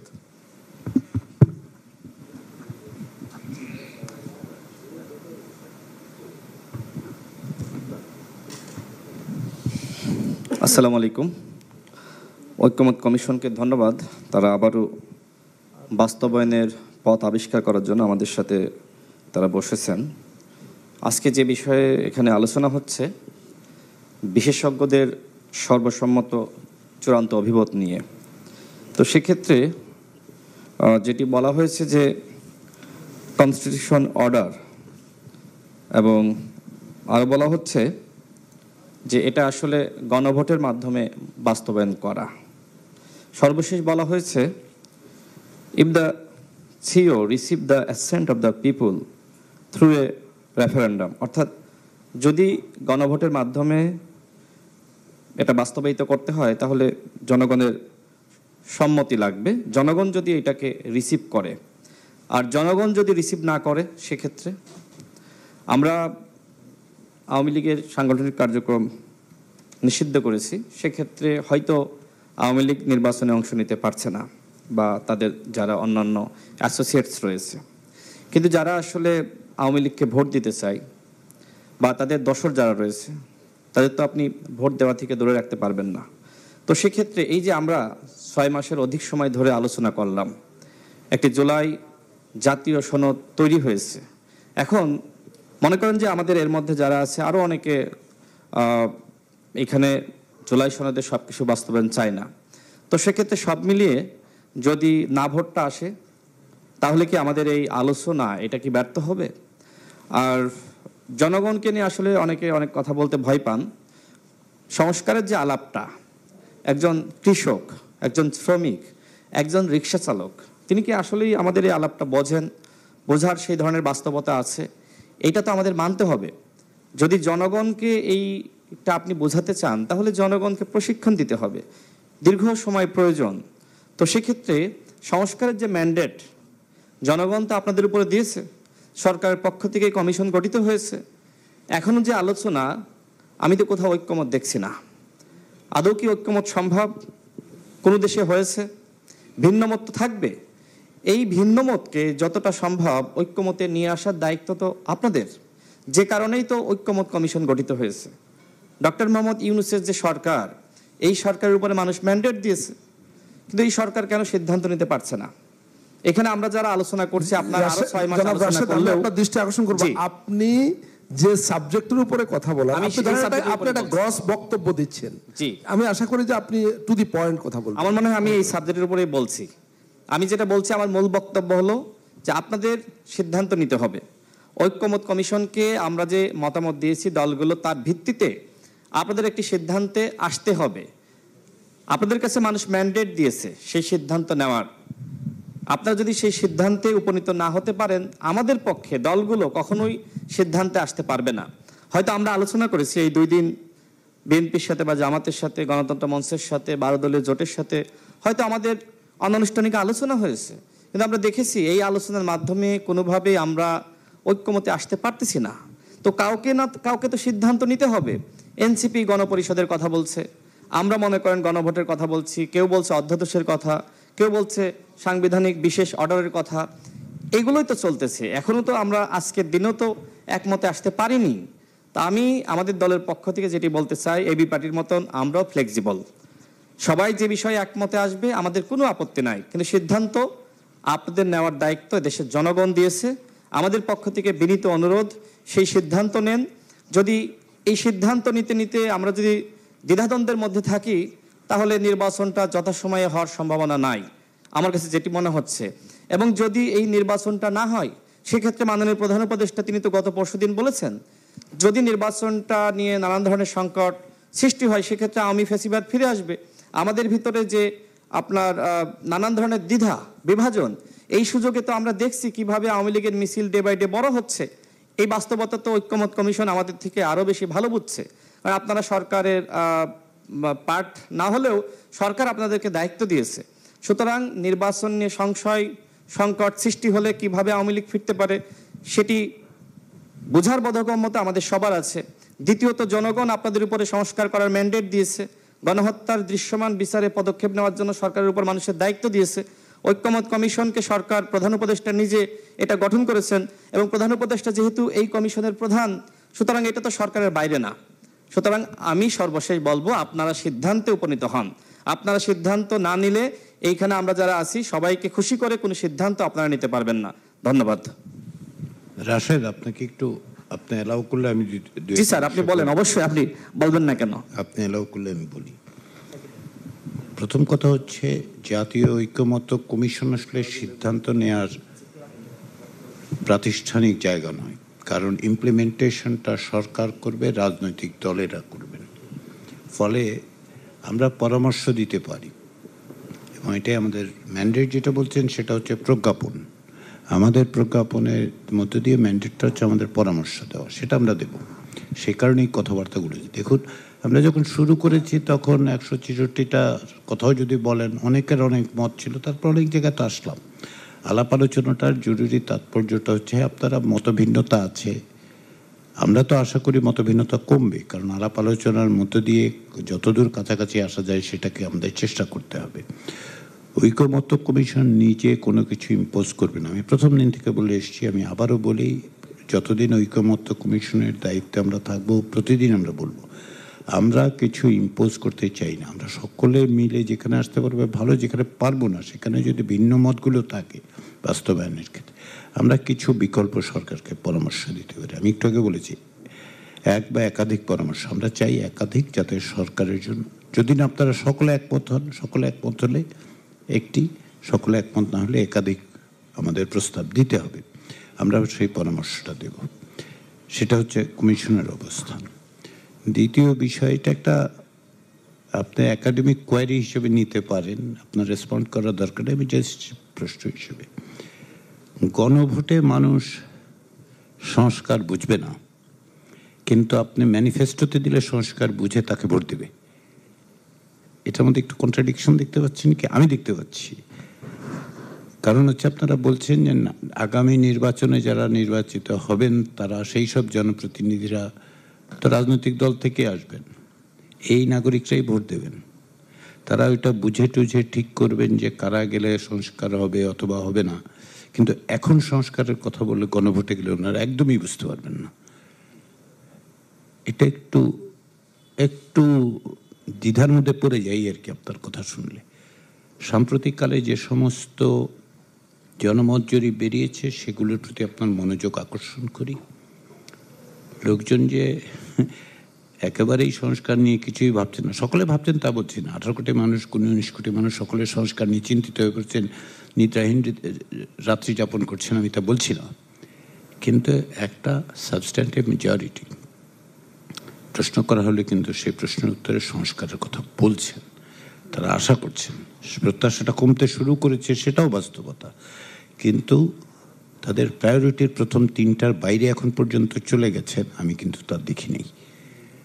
আমি এ পর্যন্ত 3টি প্রকাশিত এবং অপ্রকাশিত একাধিক জরিপের ফলাফল দেখে আমার এই ধারণা তৈরি হয়েছে। আমি এটা জাস্ট একাডেমিক কোয়ারি হিসেবে রাখলাম। এটা নিয়ে আমাদের বিস্তারিত আলোচনা করতে গেলে সময়ের স্বল্পতা আছে, আমি একটু বেশি সময়ই নিলাম।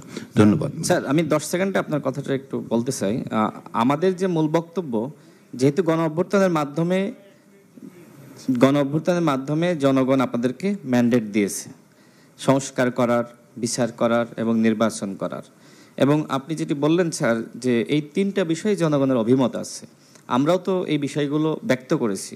কিন্তু আমাদের এই মুহূর্তে মনে হচ্ছে যে এখন তো এত আলোচনার পরে একটি সিদ্ধান্ত নেওয়ার সময় এসেছে, এবং সেই সিদ্ধান্ত নেওয়ার দায়িত্ব গণ অভ্যুত্থানের মাধ্যমে যে সরকার ম্যান্ডেট পেয়েছে সেই সরকারের। যেহেতু আমরা সবাই একমতে আসতে পারতেছি না, এখন এই মুহূর্তে অন্তর্বর্তীকালীন সরকারের মাননীয় প্রধান উপদেষ্টা তিনি সবার অভিভাবক, সুতরাং তার সেই এখতিয়ার আছে, গণ অভ্যুত্থান তাকে সেই ম্যান্ডেট দিয়েছে সিদ্ধান্ত নেওয়ার। ঐক্যমত কমিশন তো আউট অফ দ্য গভর্নমেন্ট না, যেহেতু প্রধান উপদেষ্টা এই ঐক্যমত কমিশনের প্রধান, তার মানে সরকারের একটা পার্ট। আমি এই জন্যই বলছি যে আজকে যে বিষয়টি আমাদের সামনে আপনারা উত্থাপন করেছেন, এ বিষয়েও কিন্তু একমতে আমরা আসি নাই। হয়তো আপনি বলছেন যে এটা মানে ফাইনাল না, এটা আরেকটি সম্ভাব্যতা যাচাইয়ের জন্য অভিমত আমাদের সামনে হাজির করা হয়েছে। এই জন্যই বলছি স্যার, যেহেতু আজকেও আপনারা দেখছেন যে আমরা এখনো পর্যন্ত একমতে আসতে পারতেছি না, আগামী কত সময় লাগবে সেটাও বুঝতেছি না। আমরা আসলে মাঠ পর্যায়ে রাজনীতি করি স্যার, এত হয়তো আপনাদের মধ্যে জ্ঞান নাই, বাট আমার কাছে মনে হচ্ছে স্যার আপনারা একটা সিদ্ধান্তে আসলে জাতি খুব উপকৃত হয়। ধন্যবাদ রাশেদ খান। আমি আমন্ত্রণ জানাচ্ছি জনাব জুনায়েদ সাকি, গণসংহতি আন্দোলন। জুনায়েদ সাকি। আসলে সালাউদ্দিন ভাই চলে গেলেন, থাকলে আলোচনাটা করলে ভালো হতো আর কি। যাই হোক, আমার আজকে আমাদের বক্তব্যটা আসলে জনাব ইসমাইল জবিউল্লাহ সাহেব আছেন, সালাউদ্দিন সাহেব। আচ্ছা, একজন শুনতে পাচ্ছেন। আমাদের শুধু আহ্বান নিয়ে কথা বলছি। আমরা আজকে এই তর্কের মধ্যে ঢুকছি না, কারণ আগের দিনেও আমরা একটু সময় বিষয়ে কথা বলেছিলাম যে আমাদের আলোচনার মধ্য দিয়ে একটা ঐকমত্যে পৌঁছানোর চেষ্টা করা উচিত, এবং সেইটা এক্সস্ট না করা পর্যন্ত আমাদের চেষ্টা করা উচিত। আমরা এখনও সেটা মনে করি। বিভিন্ন প্রস্তাব আছে, আজকেও একটা প্রস্তাব আসছে, এটা মূলত একটা আগের প্রস্তাবেরই ইলাবোরেশন, কিন্তু সেই দিক থেকে পক্ষ বিপক্ষ অনেক যুক্তি উত্থাপিত হয়েছে, আরও যুক্তি উত্থাপন করা সম্ভব। এটা তো ঠিকই যে আমরা একটা বিশেষ পরিস্থিতির মধ্যে আছি, এবং সেই বিশেষ পরিস্থিতি ব্যাখ্যা করতে গিয়ে আমাদের যেমন আমরা অতীতের কাছে যাই, বিভিন্ন উদাহরণে যাই, আবার কোনো উদাহরণই আমাদের এই বিশেষ পরিস্থিতিকে ব্যাখ্যা করতে পরিপূর্ণভাবে সক্ষম নয়, কেননা প্রত্যেকটি পরিস্থিতির একটা ইউনিক দিক আছে। তো সেই জায়গা থেকে আমাদেরকে ওই ইউনিক জায়গাটা বিবেচনায় রেখে আমাদের যে সক্রিয় সাবজেক্টিভ ভূমিকা সেখানে আসা দরকার, এবং সেইখানে আমরা আসলে পলিটিক্যাল যে এজেন্ডা আছে, কর্মসূচি আছে, মাইলেজ নেওয়ার চেষ্টা আছে, আমরা সেইটা আসলে কখনোই দূর হয় না। আমরা বলি রেটরিক্যালি, কিন্তু সবারই কম বেশি সেই বিবেচনাটা থাকে। তারপরও বলবো যে দেশের স্বার্থ, জাতীয় স্বার্থ, বৃহত্তর স্বার্থ, সেগুলো আমাদের বিবেচনায় রাখা দরকার। মানে আজকাল সবাই পাবলিক স্পিচে বলছেন, মাননীয় সহসভাপতিও বলেছেন, জাতীয় নিরাপত্তা বিঘ্নিত হবে, আমাদের নানা ধরনের অস্থিতিশীলতা তৈরি হচ্ছে, সেটা আমাদের রাজনৈতিক সংকটের জন্ম নেবে। সংঘাত অথবা শক্তি মানে পরীক্ষা, এইটা যদি আমাদের ভবিষ্যৎ নির্ধারণের মাধ্যম হয়, এটা অনিবার্য আমাদের সংকটের জায়গায় নিয়ে যাবে এবং আমরা খাদের মধ্যে যাব। সেটা আমাদের কোনো রাজনৈতিক শক্তির জন্যই কিংবা দেশের জনগণের জন্য ইতিবাচক হবে বলে আমরা মনে করি না। সেই জায়গা থেকে আলোচনার পথে আমাদের সমাধান করা উচিত, এবং সেইখানে দুটো প্রশ্ন আছে, যে অভ্যুত্থান কিংবা বিপ্লব বিভিন্ন নামে রাখেন, সেটা আসলে বিদ্যমান যে সাংবিধানিক প্রক্রিয়া সেটাকে কি স্থগিত রেখে আমরা অগ্রসর হব, নাকি আমরা আসলে যেহেতু সাংবিধানিক প্রক্রিয়ার মধ্যে 106 দিয়ে ঢুকেছি সেই প্রক্রিয়া পরিপূর্ণভাবে অবলম্বন করব, নাকি দুইয়ের মাঝামাঝি কোনো একটু দুইকে নিয়ে অগ্রসর হব। কথা সেই জায়গা থেকে আমাদের বলা দরকার, খোলাখুলিভাবে বলা দরকার। পেঁচিয়ে টেঁচিয়ে বললে খুব লাভ হবে না। এখন ধরেন এই তিন প্রশ্ন আমাদের তিনটা পথ আছে, হয় এটাকে অভ্যুত্থান অথবা বিপ্লব হিসেবে নিয়ে ডিক্রি জারির মধ্য দিয়ে আমরা অগ্রসর হতে পারি, অথবা এটা পুরোপুরি সাংবিধানিক ধারাবাহিকতা হিসেবে মেনে নিয়ে 106-এর প্রক্রিয়ার মধ্য দিয়ে যেভাবেই সরকার গঠিত হয়েছে সেইভাবেই আমরা পুরোপুরি প্রক্রিয়া যেতে পারি। মাঝামাঝি পথ একটা হতে পারে, সেইখানে আলাপ আলোচনার গুরুত্ব হয়তো আমরা চিন্তা করতে পারি। তা আমার মনে হয় যে আপনারা 1 মাস সময় নিয়েছেন, সেটা খুবই মানে আমরা সাধুবাদ জানাই যে এই সময়টা দরকার, এবং বাইল্যাটারাল আলোচনা যেমন এটার ভেতরেও হয়, কিন্তু আরও গুছিয়ে আলাপ আলোচনা বিভিন্ন দল করবেন, এই সময়টা কাজে লাগাবেন, সেই চেষ্টা সবাই করবেন, আমরাও উদ্যোগ নেব। এইটুকু বলছি এই কারণে যে সভা চললেই খালি অগ্রগতি হবে অনেক সময় হয় না, অনেক সময় গতি থাকে, অগ্রগতি থাকে না। আবার আজকে সানির সাথে কথা বলছিলাম যে অনেক সময় গতি থাকে কিন্তু পশ্চাৎ গতি তৈরি হয়। তো আমাদের গতির অগ্রগতি তৈরি করা দরকার। এমন গতি আমরা নিশ্চয়ই চর্চা করব না যেটার মধ্যে আসলে আমাদের পশ্চাৎ গতি তৈরি হবে। তা আপনাদের সবাইকে ধন্যবাদ। যে এই সময়টা আমরা কাজে লাগাবো রাজনৈতিক দলগুলো সেটা জেনে প্রয়োজনীয় সময় বিন্যাস কিভাবে করবেন আলোচনার জন্য সেটা কমিশনের প্রতি আহ্বান জানিয়ে আমার কথা শেষ করছি। ধন্যবাদ। ধন্যবাদ সাকিব। ওই সময়ের দিক থেকে মানে এটা একটু হালকাভাবে নিয়েন আর কি। আমরা সময় নেই সময় আমাদের উপর দেয়া না না না না এই জন্যই বললাম তো হালকাভাবে বলছি। যদি 5ই অগাস্টে ফিরে যাওয়া যেত সেটা খুব খারাপ হইতো না আর কি ওই পরিস্থিতিতে। তো কিন্তু আপনি যে কথাগুলি বলেছেন সেগুলি হচ্ছে 3টা পথের কথা বলেছেন। একটু ফুটনোট হিসেবে বলি আর কি। সাংবিধানিক পথ হিসেবে আপনার 106-এর কথা বলছেন তো, অনুচ্ছেদ 106। তো সাংবিধানিক ওই অর্থে যদি বলেন ওইটা বাই ইটসেলফ একটা স্টেট অফ এক্সেপশন তৈরি করেছে। এটা কিন্তু একেবারে সংবিধানে আছে, কিন্তু এটা স্টেট অফ এক্সেপশন হিসেবে আছে। আদারওয়াইজ আপনার কনস্টিটিউশন বলে যে আপনার একটা পার্লামেন্ট ইলেকশন হবে আর কিছু হবে না, এই আলাপ আলোচনার প্রয়োজনই নেই। ফলে আপনি কনস্টিটিউশনাল মেজার তো আছে, আপনি ওইটাই একমাত্র নয়।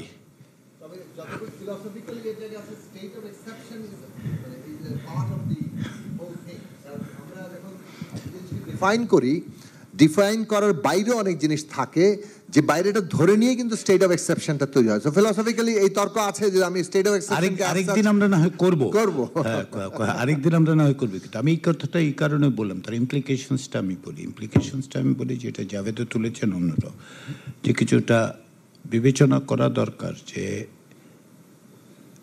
106 ইজ অ্যান অপশন অফকোর্স। অনেকে জিজ্ঞাসা করেছেন, মানবে বলছিলেন যে আসলে কেন নেওয়া হচ্ছে না, এটা একটা ব্যাখ্যা দেওয়া উচিত। কমিশন তো এখন পর্যন্ত কোনো পজিশনই নেয়নি যেটা 106 যে ডিফাই করে বলছে তা না। আমাদের লিগ্যাল এক্সপার্টরা একরকম বলছেন, আপনারা বলছেন, ফলে সেটা তো টেবিলে আছে একটা। সেই কারণে আমি প্রশ্নটা সকলে তুলেছিলাম, প্রশ্নটা করব কি? সরকার যে প্রশ্ন করবে, প্রশ্ন কি করবে তার উপর তো উত্তর নির্ভর করবে। হ্যাঁ, কারণ আপনি যে প্রশ্ন করবেন সেই উত্তরই তো পাবেন বলে আমরা আশা করি। যদি না সুপ্রিম কোর্ট বলে যে এটা তারা ওপিনিয়নই দেবে না, সেটাও বলতে পারেন, কিন্তু তারা যে ওপিনিয়ন দিতে বাধ্য না, কম্পালশন নেই তো তাদের, এটা আমরা বললাম না কিছু। তো সেই সমস্ত বিবেচনা করেই আমাদের দিক থেকে চেষ্টাটা হচ্ছে যে আপনারা যদি এক জায়গায় আসতে পারেন তার সম্ভাবনা কম হলেও অন্ততপক্ষে একাধিক অপশানে যদি আসতে পারেন সেটাও আমরা সরকারকে বলবো যে এগুলো এক্সপ্লোর করে দেখার জন্য। বাস্তবায়নের প্রক্রিয়াটা সরকারের কাছে, পরামর্শটা আমাদের মাধ্যমে, আপনাদের মতামত আমরা পরামর্শ আকারে সরকারকে দেব। এর বাইরে যতটুকু সেটা হচ্ছে আমাদের সকলের চেষ্টা হচ্ছে বাস্তবসম্মত পরিস্থিতির বিবেচনা করে, কিন্তু আমরা যেন রিজিড জায়গায় চলে না যাই যে বই ছাড়া হবে না, আবার বইয়ের মধ্যেও থাকবো না, এর মধ্যে যেন না যাই, সেটা একটু বিবেচনায় রেখেন আর কি। ধন্যবাদ মাননীয় সহসভাপতি। আমি আমন্ত্রণ জানাচ্ছি জনাব আমিনুল হক টিপু বিশ্বাস।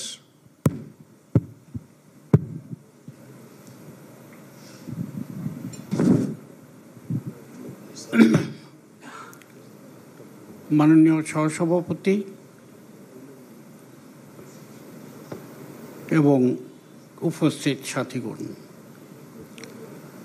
নির্ধারিত সময়ে নির্বাচন অনুষ্ঠিত হওয়া এইটা অবশ্যই কাম্য এবং ঐক্যমত হতে হবে, সমঝোতাও পৌঁছতে হবে।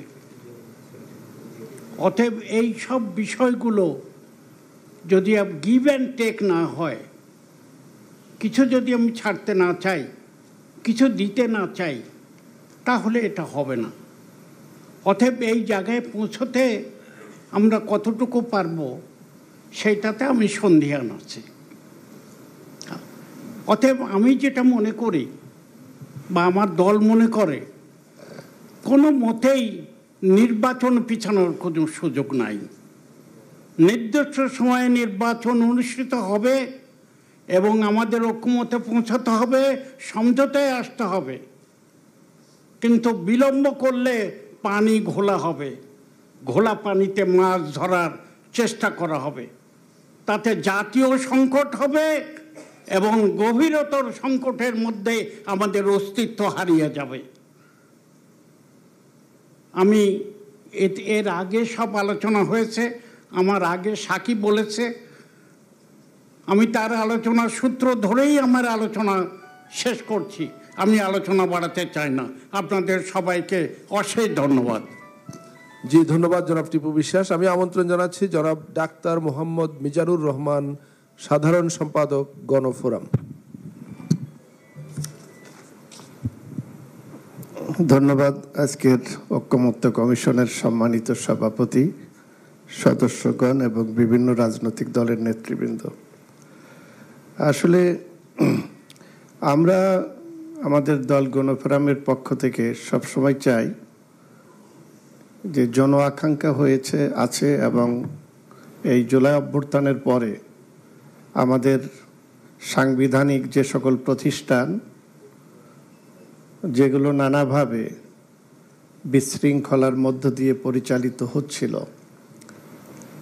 এবং জন আকাঙ্ক্ষা সেখানে প্রতিফলিত হচ্ছিল না, এই জন্য এগুলিকে সংস্কার করে রাষ্ট্র যাতে গণতান্ত্রিক কাঠামোতে পরিচালিত হয় সেই লক্ষ্যে আমাদের দল সর্বতোভাবে সহযোগিতা করে আসছে। এবং এখনও আমরা চাই যে ঐক্যমত্য কমিশন যে প্রস্তাবগুলো দিয়েছে এবং সেগুলো থেকে যেগুলো আমরা ঐক্যমত্য পোষণ করব তা বাস্তবায়নের জন্যে রাজনৈতিক ঐক্যমত্য সবচেয়ে জরুরি। বিশেষ করে আমরা ক্রিয়াশীল যে রাজনৈতিক দলগুলো এখানে আছি, আমরা জুলাই অভ্যুত্থানের পরে এই আকাঙ্ক্ষাকে যারা ধারণ করি তাদের মধ্যে একটি ঐক্যমত্য ব্যতীত এই সংস্কার বাস্তবায়ন করা আদৌ সম্ভব না। আমরা যাই কিছু বলি না কেন, আমরা সংবিধান এবং আইনি কাঠামোর মধ্যেই আমাদেরকে চলতে হবে, এর বাইরে যাওয়ার সুযোগ আমরা যাই কিছু যুক্তিতর্ক উপস্থাপন করি এটা খুবই কম। আমি একটা বিষয় আপনাদেরকে বলি, জুলাই ঘোষণাপত্রের একটি ধারাকে উল্লেখ করে বিশেষজ্ঞগণ যে মতামত দিয়েছে এখানে আসছে, এই জন্য আমি বেশি পুনরুল্লেখ করব না।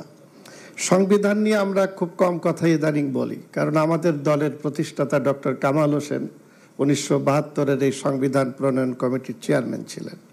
আমরা বেশি কিছু বললে মনে করে হয় যে গণফোরাম মনে হয় কামাল হোসেন সাহেব সংবিধান প্রণেতা, এই জন্যে তারা এটা সংশোধন চায় না, নানাভাবে প্রশ্ন উত্থাপিত হয়। কারণ সোশ্যাল মিডিয়া এবং বিভিন্নভাবে আমরা দেখেছি ডক্টর কামাল হোসেন এবং 72-এর সংবিধানকে নিয়ে ইদানিং নানাভাবে প্রশ্নবিদ্ধ করে। বাইরে করলে আমাদের আপত্তির বিষয়টা না, কিন্তু জুলাই সনদে দুঃখজনক হলেও 3 নম্বর ধারাতে আপনি যদি দেখেন যে স্বাধীন বাংলাদেশের 1972 সালের সংবিধান প্রণয়ন পদ্ধতি এবং এর কাঠামোগত দুর্বলতা নিয়ে প্রশ্ন তোলা হয়েছে। আমরা যদি প্রশ্ন করি যে 10ই এপ্রিল 1971 সালে প্রোক্লেমেশন অফ ইন্ডিপেন্ডেন্ট, যেটার মধ্য দিয়েই মুজিবনগর সরকার এবং তৎপরবর্তী মহান মুক্তিযুদ্ধের মধ্য দিয়ে বাংলাদেশ প্রতিষ্ঠার পরে একটি প্রক্রিয়ার মধ্য দিয়ে 1972 সালের সংবিধান প্রণীত হয়। আজকে এই জুলাই অভ্যুত্থানের পরে এই জুলাই ঘোষণাপত্রে আমরা যদি বিশ্লেষণ করে দেখি যে এই 53 বছরে যে রাজনৈতিক দলগুলো ক্ষমতায় ছিল এবং প্রত্যেকটি সরকার পরিচালনায় তাদের যে ব্যর্থতা, তাদের যে দায়ভার, সব কিছু 72-এর সংবিধানের উপরে আমরা চাপিয়ে দিয়েছি। সেই জন্যে আমরা মনে করি যে এগুলো নিয়ে বিতর্কে না যেয়ে আমরা সবসময় সংস্কারের মধ্য দিয়ে এই রাষ্ট্রটাকে আমরা একটি গণতান্ত্রিক কাঠামোর মধ্যে ফিরিয়ে আনতে চাই, যেটা ছিল না। এক একটি সরকার এসেছে, সে তার নিজের প্রয়োজনে সংবিধান সংশোধন। আমাদের সময়ের সীমাবদ্ধতা শেষ করে আপনি একটু খেয়াল রাখেন। তো আমি এই জন্য আর বেশি দূর না যেয়ে এই জন্য বলতে চাচ্ছি যে আমরা এই সব বিতর্কে খুব একটা যেতে চাই না। জুলাই ঘোষণাপত্র নিয়ে আমাদের দলের দ্বিমত আছে। সরকার 2-3টি রাজনৈতিক দলের কাছে এটা দিয়েছিল, আমরা শুনেছি। তারপরে তারা নিজেরাই ঘোষণা করেছে। বৈষম্য তো সরকারের উচ্চ পর্যায় থেকেই করা হয়েছে। তারপরেও আমরা গণফোরামের পক্ষ থেকে এই সরকারকে সর্বাত্মক সহযোগিতা করা এবং কোনো ব্যাপারে বেশি বিতর্ক বা প্রশ্ন না তুলেই আমরা চাই যে আমাদের রাষ্ট্র সংস্কার হোক, এবং এই সংস্কারে আমরা নোট অফ ডিসেন্ট খুব কম জায়গায় দিলেও আমরা ঐক্যমত্য পোষণ করেছি বেশিরভাগ। এখন যেই প্রণয়ন বিশেষ করে বাস্তবায়ন প্রক্রিয়া নিয়ে আমাদের দলের পক্ষ থেকে 2টি বিষয় আমরা লিখিত দিয়েছি, পুনরুল্লেখ করব না। আজকে যেই বিশেষজ্ঞ প্যানেলের যে সর্বসম্মতক্রমে যে মতামত দেওয়া হয়েছে, এটার সঙ্গে আমাদের কিছুটা দ্বিমত থাকলেও আমরা আমাদের দলীয় ফোরামে এটা আলোচনা করে আমরা চাইব যে সকলের অভিমতের প্রতি শ্রদ্ধা রেখে ঐক্যমত্য কমিশন যে দায়িত্ব নিয়েছে সেটা যাতে তারা যথাযথভাবে পালন করতে পারে, এ ব্যাপারে আমাদের দলের সর্বাত্মক সহযোগিতা থাকবে। ধন্যবাদ। অনেক ধন্যবাদ ডক্টর মিজানুর রহমান। আমি আমন্ত্রণ জানাচ্ছি জনাব ডক্টর আহমদ আব্দুল কাদের, খেলাফত মজলিস, এবং এরপরে আমাদের শেষের দিকে একদম এখনো পর্যন্ত বাংলাদেশ জামাতে ইসলামীর আজাদ ভাই বা খান ভাই বলবেন নিশ্চয়ই, কার কাছে আসবো বলুন? আচ্ছা, আমরা ডক্টর আহমদ আব্দুল কাদেরকে শুনে আসি। বিসমিল্লাহির রহমানির রহিম। ঐক্যমত্য কমিশনের মাননীয় সহসভাপতি ও সদস্যবৃন্দ এবং নেতৃবৃন্দ, আসসালামু আলাইকুম ওয়া রাহমাতুল্লাহি ওয়া বারাকাতুহু। সকাল থেকে সব আলোচনা শুনলাম। প্রথম কথা হচ্ছে ঐক্যমত্য কমিশনের পক্ষ থেকে আজকে যে প্রস্তাব পেশ করা হয়েছে লিগ্যাল এক্সপার্টের ওপিনিয়ন নামে, আমার কথা হচ্ছে ওনাদের এক্সপার্টের যে ভিত্তি করেছেন এটা গ্রহণযোগ্য না। আমি জানি না ওনাদের কাছে ক্লিয়ার হয়েছিল কিনা যে জুলাই ঘোষণার মধ্যেই আমাদের আপত্তি আছে। আমাদের সঙ্গে কথা বলেন তারা, আমাদের দেখায় না তারা জিনিসগুলো। কাজে এই ভিত্তিতে কোনো কিছু হওয়া দরকার নেই, আমি স্পষ্ট মনে করি। আর 106 ধারা নিয়ে অনেক কথা বলেছেন, এটাও ত্রুটিপূর্ণ। 106 ধারার ইমার্জেন্সি ফেস করার জন্য 6 ধারা, কিন্তু আমাদের এই ইমার্জেন্সি হওয়ার পর যে গভর্নমেন্ট তৈরি হলো, গভর্নমেন্টের 3টে কাজ ছিল। একটা হচ্ছে সংস্কার, আরেকটা হচ্ছে বিচার, আরেকটা হচ্ছে নির্বাচন। নির্বাচনের মাধ্যমে এই দেশে একটি স্বাভাবিক গভর্নমেন্ট তৈরি হবে। নির্বাচনের মাধ্যমে কিন্তু এই করার কথা না। এগুলো নির্বাচনের দায়িত্ব হচ্ছে একটা গভর্নমেন্ট, স্বাভাবিক গভর্নমেন্ট তৈরি হবে এবং এই গভর্নমেন্ট চলবে। এই জন্য মনে করি 3টি কাজে এই গভর্নমেন্ট করতে হবে। 3টি কাজের মধ্যে প্রথম হচ্ছে বিচারের কাজ, তারা শুরু করেছেন এবং আমরা আশা করি দৃশ্যমান হবে। বিচার তারা শেষ করতে পারবেন না, দৃশ্যমান করবেন তারা। দ্বিতীয় হচ্ছে সংস্কার। বিগত 15 জানুয়ারি মাসে এগুলো অ্যানাউন্স করা হয়েছে, আমি মনে করি আলোচনা অনেক হয়েছে। এই সংস্কারটা এই গভর্নমেন্টকেই ইমপ্লিমেন্ট করা শুরু করতে হবে। আমাদের বক্তব্য এক পরিষ্কার বক্তব্য, এই গভর্নমেন্টের দায়িত্বই শুরু হয়েছে, এই দায়িত্ব শেষ করতে হবে। সুন্দর কথা বলে, রেটরিক কথা বলে, চলমান প্রক্রিয়া, এইসব কথা অর্থহীন কথা। আমরা যে বেশি একমত হয়েছি অথবা মেজরিটি একমত হয়েছে, এই গভর্নমেন্টকে বাস্তবায়িত করতে হবে। এখন প্রশ্ন হচ্ছে বাস্তবায়নের পথটা কী হবে। পথ সম্পর্কে আমার বক্তব্য হচ্ছে লিগ্যাল এক্সপার্টরা যে অভিনয় দিয়েছেন, এই পথ গ্রহণ করা যেতে পারে। এটা হচ্ছে একটা অর্ডারের মাধ্যমে এটাকে শুরু করা এবং গণভোটের মাধ্যমে সমাপ্ত করা। এর বাইরে যাওয়ার সুযোগ আমি দেখছি না। আপনারা অনেক কথা বলেছেন, গণভোটের সমস্যা বলছেন, সব ব্যাপারে বলা যেতে পারে। এমনকি জওয়ার সাহেব যে গণভোট করেছেন সেখানে তো অনেকগুলো দফা জড়িয়ে দিয়েছিল, কিন্তু একটা জিনিস কিন্তু ফোকাস করেছিলেন এবং লোকাল এখানে ভোট দিয়েছে। কাজে গণভোট হলে একটা পয়েন্টে হতো জরুরি বিষয় না, জুলাই সনদের উপরে গণভোট হবে। জুলাই সনদে যারা জানে, যা জানে না, এটা দায়িত্ব গভর্নমেন্টের, আমাদের দায়িত্ব জানানো যে এগুলো আসে। ভোটটা হবে জুলাই সনদের উপরে। এই জুলাই সনদের উপরে গণভোট হবে। এই ভোটে আমরা মনে করি জনগণ এই সনদকে বাস্তবায়ন চায়। এটা রিজেক্ট করবে যে আশঙ্কা করছেন, রিজেক্ট আশঙ্কা করতে 106তে আশঙ্কা করতে পারেন আপনারা, কিন্তু জুলাই সনদ জনগণ এটাকে প্রত্যাহার করবে না। জনগণের প্রত্যাহার হচ্ছে জুলাই সনদ। এর ভিত্তিতে আমরা এখানে বসেছি, আলোচনা করেছি প্রায় 2-3 মাস, এমনকি 5-6 মাস বলা যেতে পারে, আমরা সিদ্ধান্ত নিয়েছি। এই জন্য আমি মনে করি জুলাই সনদকে বাস্তবায়িত করার জন্য এই গভর্নমেন্ট উদ্যোগ নিতে হবে। উদ্যোগের প্রাথমিক পদক্ষেপ হচ্ছে একটা অর্ডারের ব্যবস্থা করা, সাংবিধানিক অর্ডার যাকে বলছেন আপনারা, অর্ডার দিয়ে আপনারা গণভোটে যাবেন। এটাই হচ্ছে একমাত্র পথ, কারণ বাকি পথগুলো সবই ক্লামজি এবং জোর করে লিগ্যালিটি আনার চেষ্টা করছেন। গণভোট হচ্ছে চূড়ান্ত লিগ্যালিটি। কারণ আপনারা সবাই স্বীকার করছেন জনগণের সুপ্রিম উইল হচ্ছে সাধারণতন্ত্রের ভিত্তি হওয়া দরকার। এই জন্য আমরা মনে করি যে গণভোটের বিকল্প চিন্তা করার সুযোগ নাই। আর গণভোট করতে হলে একটা অর্ডারের প্রয়োজন হয়, অর্ডারটা ফর্মালি প্রেসিডেন্টের মাধ্যমে হয়। এটাই গভর্নমেন্ট করবেন। গভর্নমেন্টকে আর অন্য সমস্ত পরামর্শ কি আপনারা জানেন ভালো করে, আমি মনে করি এই দুটো পরামর্শ আমরা দেওয়া উচিত। একটা হচ্ছে বাস্তবায়নের জন্য গণভোট করা, আর এটা করার আগে একটা অর্ডারের ব্যবস্থা করা। আর 106 ধারায় যাওয়ার কথা বলছেন, এই 6 ধারা যাওয়ার সব অবকাশ নাই। 6 ধারা কিন্তু নেসেসিটি বলতে সংস্কারের নেসেসিটি কি আছে, এটা তো গভর্নমেন্টের ফিল করেছে, আমরা ফিল করেছি, এটা করতে হবে। কাজে 6 ধারা নেসেসিটি আমার মনে হয় ডক্টর আহমদ আব্দুল কাদের আপনার পয়েন্টটা ক্লিয়ার। অতএব আমি মনে করি যে অন্যদিকে না যেয়ে সবাই মিলে চেষ্টা করা উচিত যে এই অর্ডারের ভিত্তিতে আমরা শুরু করি আর গণভোটের মাধ্যমে চূড়ান্ত করার ব্যবস্থা করি। ধন্যবাদ, ধন্যবাদ। আজাদ ভাই, আমি জনাব হামিদুর রহমান আজাদ, বাংলাদেশ জামাতে ইসলামী, তাকে আমন্ত্রণ জানাচ্ছি।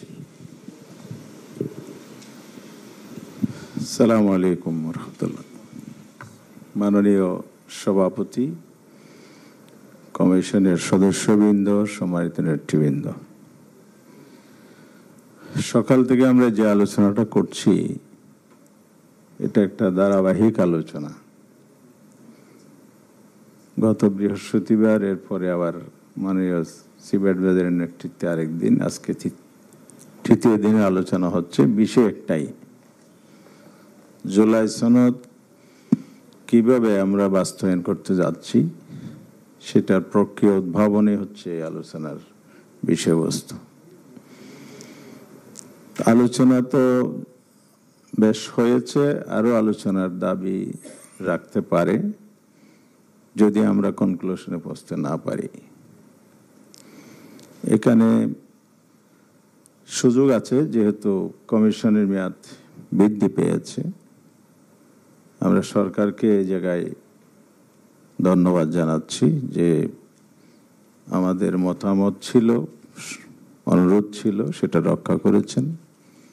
কমিশনও ঐক্যমতে পৌঁছার জন্য চেষ্টা করছেন। আজকে তার সাথে নতুন সংযোজন যেটা আমরা দেখছি, এটা স্পেসিফিক প্রস্তাবনা আসছে, যেটা লিগ্যাল এক্সপার্ট কমিটির পক্ষ থেকে উপস্থাপন করা হয়েছে। এখন আমরা কোনটা বেছে নেব, কোন জায়গায় গিয়ে উপনীত হব, ভিন্ন মত এবং প্রস্তাব এখানে আছে। যেহেতু ভিন্ন প্রস্তাব আগে থেকেও আলোচনা হয়েছে, আজকে আবার রিপিট হয়েছে, এখানে কমিশনের জন্য একটা সিদ্ধান্ত পৌঁছার জায়গায় বলা যায় একটা কঠিন অবস্থায় আমি বলছি, আমার অবজারভেশনটা দিলাম। কিন্তু এর আগে আমাদের আলোচনার একটা বিতর্কের অবসান হওয়া দরকার আমি মনে করি। পারবো কিনা আমরা জানি না। সেটা হচ্ছে আমরা সাংবিধানিক সরকার বলছি বারবার, সংবিধানের ধারাবাহিকতা বলছি, আবার ভিন্ন মত আছে। সাংবিধানিক সরকার না গণ অভ্যুত্থানের প্রেক্ষিতে জনগণের অভিপ্রায়ে গঠিত সরকার? সাংবিধানিক সরকার হলে তার ডেফিনিশন কি? তা তো অবশ্যই প্রত্যক্ষ ভোট হবে, পার্লামেন্ট হবে, মেজরিটি যারা যেই দল নির্বাচিত হবে তারা সরকার গঠন করবে। সাংবিধানিক সরকার তো এটাই, সংবিধানটা এর বাইরে আর কোনো সরকার পদ্ধতির কথা বলা নাই। সে কারণে আমরা এটাকে যদি সাংবিধানিক সরকার বলি তাহলে এটা সঠিক হচ্ছে কিনা। আবার আমরা বলছি যে আমরা তখন যেহেতু বিপ্লবী সরকার ঘোষণা দিই নাই, বিপ্লবী সরকারও বলতে পারছি না। কিন্তু বিপ্লবটা হয়েছে, ঘোষণা দিই বা না দিই বাস্তবতাকে তো মেনে নিতে হবে। বিপ্লব সংগঠিত হয়েছে মানে গণ অভ্যুত্থানের মধ্য দিয়ে যে পরিবর্তনটা এসেছে, এটা রেজিম চেঞ্জ হয়েছে, এটাই তো বাস্তব। এখন এটা গঠন প্রক্রিয়া কি ছিল, বেসিক্যালি দুটো জিনিস আছে। একটা হলো 106 এর যে আপনার অ্যাডভাইজারি জুডিশনের মধ্যে যে সাজেশনটা এসেছে তার সাথে তার উপরে আছে হলো জনগণ অভিপ্রায়। এখন কি সরকার গঠন আগে হয়েছে না অভ্যুত্থান আগে হয়েছে? অভ্যুত্থান জনগণ অভিপ্রায় হয়েছে বলেই তো এখানে সরকার গঠনের প্রশ্ন আসছে। তাহলে এই গণ অভ্যুত্থানটা আগে, জনগণ অভিপ্রায় আগে, জনগণ পরিবর্তন চেয়েছে, পরিবর্তন হয়েছে। এবং সরকার প্রয়োজন, রাষ্ট্রপক্ষে দেশের আইন শৃঙ্খলা সরকার রক্ষা করবে, জনগণ নিরাপত্তা দেবে, যা যা সরকার দায়িত্বের মধ্যে পড়ে সেটা সম্পাদন করবে। এখন সেই জায়গায় এসে আমরা না বলতে পারছি সাংবিধানিক সরকার, সাংবিধানিক ধারাবাহিকতা, আর আমরা বলতে যেহেতু ঘোষণা করি নাই বিপ্লবী সরকার, এই কথাটা আমরা আজকে জোর দিয়ে বলতে পারছি না, কিন্তু বাস্তবে তাই ঘটেছে। সেই স্পিরিটের জায়গাটা আমাদের ধারণ করে যদি আমরা আগাই, তাহলে জনগণের অভিপ্রায়কে সামনে রেখে, যেটা সরকারের মূল ভিত্তি, নৈতিক ভিত্তি বলতে পারেন, আইনগত ভিত্তি বলতে পারেন, এটাই মূল, বাকিটা সাপ্লিমেন্টারি হয়েছে। সেটা ঠিক না বেঠিক এ নিয়ে কথা যাই থাকুক না কেন, ওটা একটা ঘটনা ঘটেছে। আজকে আমরা যদি সেই জায়গায় এসে সংস্কারের আলোচনা শুরু করি, তাহলে আমাদেরকে সাংবিধানিক সরকার এবং বিপ্লবী সরকার দুইটার মাঝখানে এসে একটা অবস্থানে পৌঁছতে হবে। না হয় আমরা আসলে সঠিক সিদ্ধান্তে উপনীত হতে পারবো না। ওই আলোচনার মধ্যে ঘুরঘুর খাবে, কোনো আসলে কাজ হবে না। এই জন্য আজকে 106 এর যে কথা বলা হচ্ছে, 106টা কোনো আইনগত ভিত্তি এই জায়গায় সংস্কারের জায়গায় হবে কিনা, এটাও চ্যালেঞ্জ হবে না, পরবর্তী গিয়ে এটা নানা ধরনের জটিলতা সৃষ্টি হবে। এখানে যাদের কাছে যাওয়ার আমরা প্রস্তাব করছি সুপ্রিম কোর্টের কাছে, ইন্টারেস্ট অফ কনফ্লিক্ট এখানে আছে। সরকার ব্যবস্থা ফিরে আসলে তো এখান থেকে তো চিফ জাস্টিস হবে, সংস্কারে তো সেটাই আমরা বলছি। প্রধান বিচারপতি কেয়ারটেকার সরকার ফিরে আসলে এখানে কেয়ারটেকার সরকারের প্রধান কে হবে? আমাদের প্রস্তাবনা যেগুলো আমরা দিয়েছি ঐক্যমত, তাহলে এখানে কনফ্লিক্ট অফ ইন্টারেস্টটা আছে। আবার কেউ কেউ প্রেসিডেন্ট হওয়ার স্বপ্ন দেখবে, এগুলো আছে। তাহলে এই জায়গায় যদি আমরা যাই, এখানে আমরা নিরপেক্ষ সমাধান পাবো না কিছু প্রভাবিত, এখানে পেশা এবং ব্যক্তির ইন্টারেস্ট যখন, পেশাগত ইন্টারেস্ট যখন কনফ্লিক্ট করবে, ব্যক্তি ইন্টারেস্টটা সবসময় প্রাধান্য পেয়েছে। এই বিষয়গুলো হলো বাস্তব, এই ঝুঁকিগুলো আছে। সুতরাং আলটিমেটলি আদালতের যেই মর্যাদাটা আমরা দিতে চাই, সেটাকে আমরা প্রশ্নবিদ্ধ করতে যাচ্ছি কেন? এই হাউসে তো বহুবার আলোচনা হয়েছে সংস্কারের বিভিন্ন পয়েন্টে। আমরা আদালতকে আর প্রশ্নবিদ্ধ করতে চাই না। জাস্টিস খায়রুল হক সাহেব যা করে গেছেন তার পুনরাবৃত্তি ঘটে, এটা আমরা চাই না। আগামী দিন কেয়ারটেকার সরকার কে হবেন, সেখানে নানা কথা এসেছে। এসব বিষয়গুলো যখন চলে আসে, তাহলে 106 এর ধারে কাছে যাওয়ার কোনো অবকাশ আছে বলে আমি মনে করি না। আমরা একসময় বলতাম খায়রুল হক সাহেবের রায়ের পরে সরকার আদালতের গাড়ে বন্দুক রেখেছে, তার স্বার্থ আদায় করেছে, কেয়ারটেকার সরকার ব্যবস্থা বিলুপ্ত করেছিল। তা আমরা কি আবার সেই পথে হাঁটছি? পঞ্চদশ সংশোধনী বিদ্যমান রেখে আপনি কিসের সাংবিধানিক ধারাবাহিকতা রক্ষা করবেন? পঞ্চদশ সংশোধনী বহাল রেখে, যেটার বাংলাদেশের বর্তমান ক্রাইসিসের মূল কারণ এবং যেই সংকটকে কেন্দ্র করে যাবতীয় সংকটের জন্ম হয়েছে, তাহলে সেটা বর্তমান সংবিধানে আছে। এখানেই তো সংস্কার, বড় সংস্কার প্রয়োজন এবং প্রাসঙ্গিক অনেক ধারা আছে, সেগুলোর এখানে আছে। সাংবিধানিক বিষয় যদি আমরা সংস্কারের আওতায় না আনেন, কিছু অধ্যাদেশ জারি করে অগুরুত্বপূর্ণ বা কম গুরুত্বপূর্ণ কিছু বিষয়কে আমরা অধ্যাদেশ দিয়ে বাস্তবায়ন করে দিলাম, নির্বাহী আদেশে দিলাম, তো এতে কি হবে? মৌলিক সংস্কার হবে? মৌলিক সংস্কারের জন্যই তো সরকার প্রতিশ্রুতিবদ্ধ। মৌলিক সংস্কার করার জন্যই তো 3 মাসের মধ্যে নির্বাচন হয়নি, ডিসেম্বরে নির্বাচন হয়নি, অনেকে দাবি করেছেন। সেই জায়গাতে আবার সরে আসছেন। তাহলে এই বিষয়গুলো সামনে রাখলে আমরা যে মৌলিক সংস্কার চাচ্ছি, সে মৌলিক সংস্কার মানে সাংবিধানিক সংস্কার। সংবিধানের মৌলিক বিষয়গুলো সংস্কার করতে হলে পার্লামেন্ট পারবে না, কারণ বেসিক স্ট্রাকচার চেঞ্জ করা পার্লামেন্ট এখতিয়ার আছে কিনা এটা আইনগত দিক আপনারা আমার সাথে বেশি বুঝেন, ইতিমধ্যে অনেকে বলেছেন। সুতরাং আমরা এই জায়গা থেকে যদি ঝুঁকিমুক্ত না হই, তাহলে রাষ্ট্রটা ভবিষ্যতে ঝুঁকিতে পড়ছে কিনা।